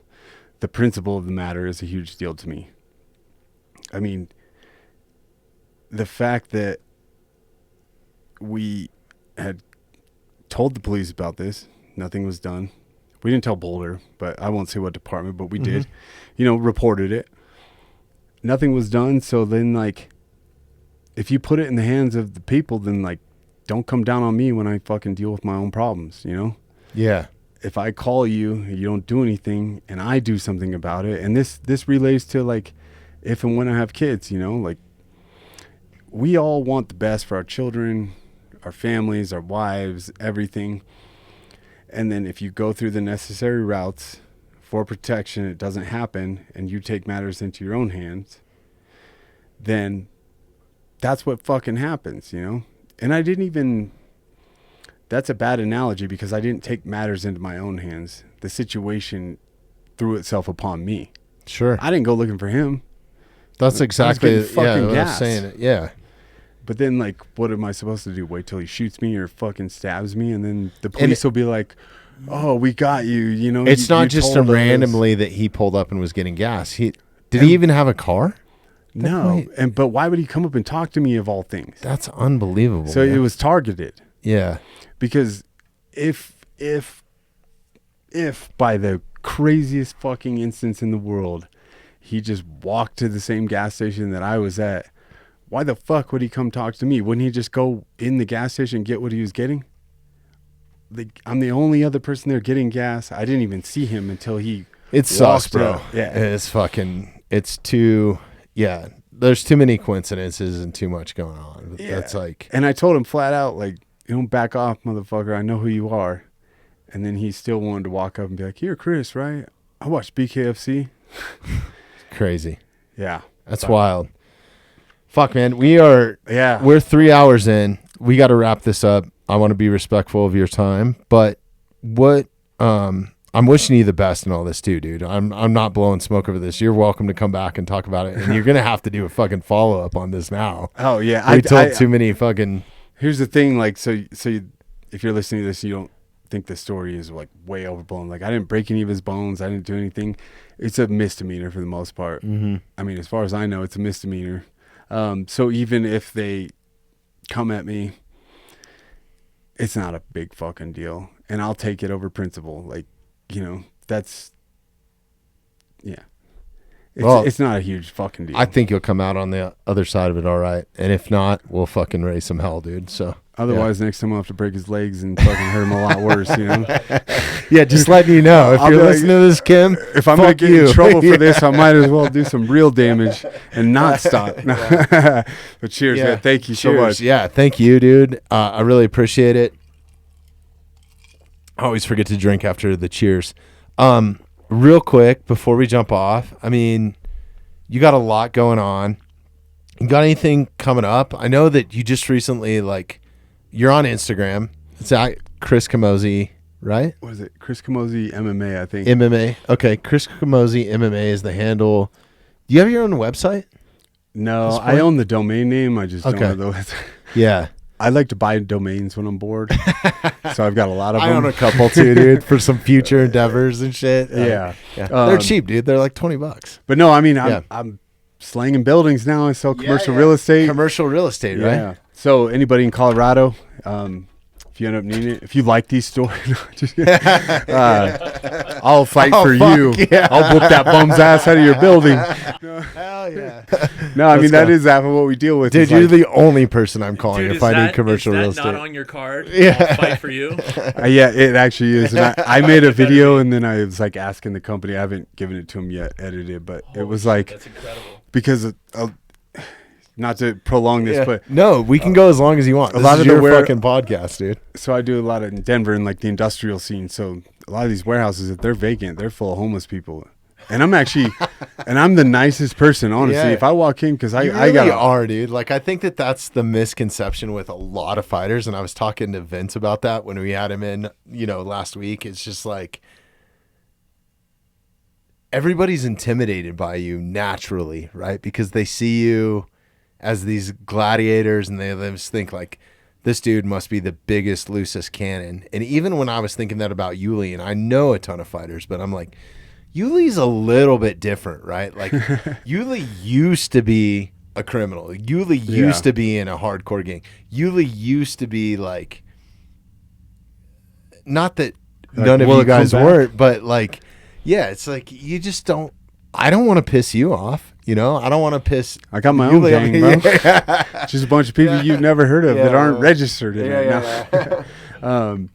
But no, it's I did make a funny video at one point about that, and I was like, I can't put that out. It was because I do more of the industrial scene and land and everything, and we go in and like homeless people being there cutting pipes and stealing copper and everything, and walking with a few people from my brokerage that like don't fight or anything. They'll be like, "Get the fuck out of here!" Like, yelling at her. And you're like, "Can you please?" When I come up on these people, I'm like, hey, listen, man, this is private property. You got to get the fuck out. Like, I don't care what you're doing. Just get out, Yeah. And I think that's what I was getting at is like, you guys are some of the easiest people to be around and get along with. Yeah. Because there's no, like, you guys don't have any guard or insecurities up. Like, you guys have laid it all fucking out there in blood, dude, literally. So it's like, you're some of the most genuine people to hang out with. But the video I made, I was like, if you got a homeless problem, this and that, I'll clear your building and sell it. And then I was like, man, I can't say that. No, it's, but yeah, commercial real estate is I'm getting old, man. That's the next ticket. I'm only going to do a couple more fights and then that's going to be my like lifelong career. So yeah, if you're looking to, list, lease, sell, buy real estate, let me know. Let's buy that building next door, dude. Let's do it. Let's go. I'm in. All right. Hell yeah. Thank you guys. So I'm sorry, real quick though. If they're looking for real estate or to buy real estate or whatever, how do they get a hold of you? Is it a company? Is it your own company or what's the? So the brokerage I work for is called Hoff and Lee. Okay. So Hoff and Lee Denver. That's HOFFLEIGH. Yeah, let's hit it up there. All right, Chris. Thanks you again, brothers. Thank you. I love doing these with you. It's always a pleasure to have you in here. And, dude, thank you for everything that you've done for the Mountainside, too. So no, appreciate you, bro. It's fun. Thanks, everybody, for listening. Jeremy, take us away. Thanks for listening to the Mountainside Podcast. If you haven't had a chance to do this already, please take a moment, follow, like, subscribe, or rate on whatever platform you catch the Mountainside Podcast at. If you'd like some more information on upcoming episodes, safety tips, access to all of our affiliates, and all the badass discounts that we get here at the Mountainside Podcast, check out themountainsidepodcast.com.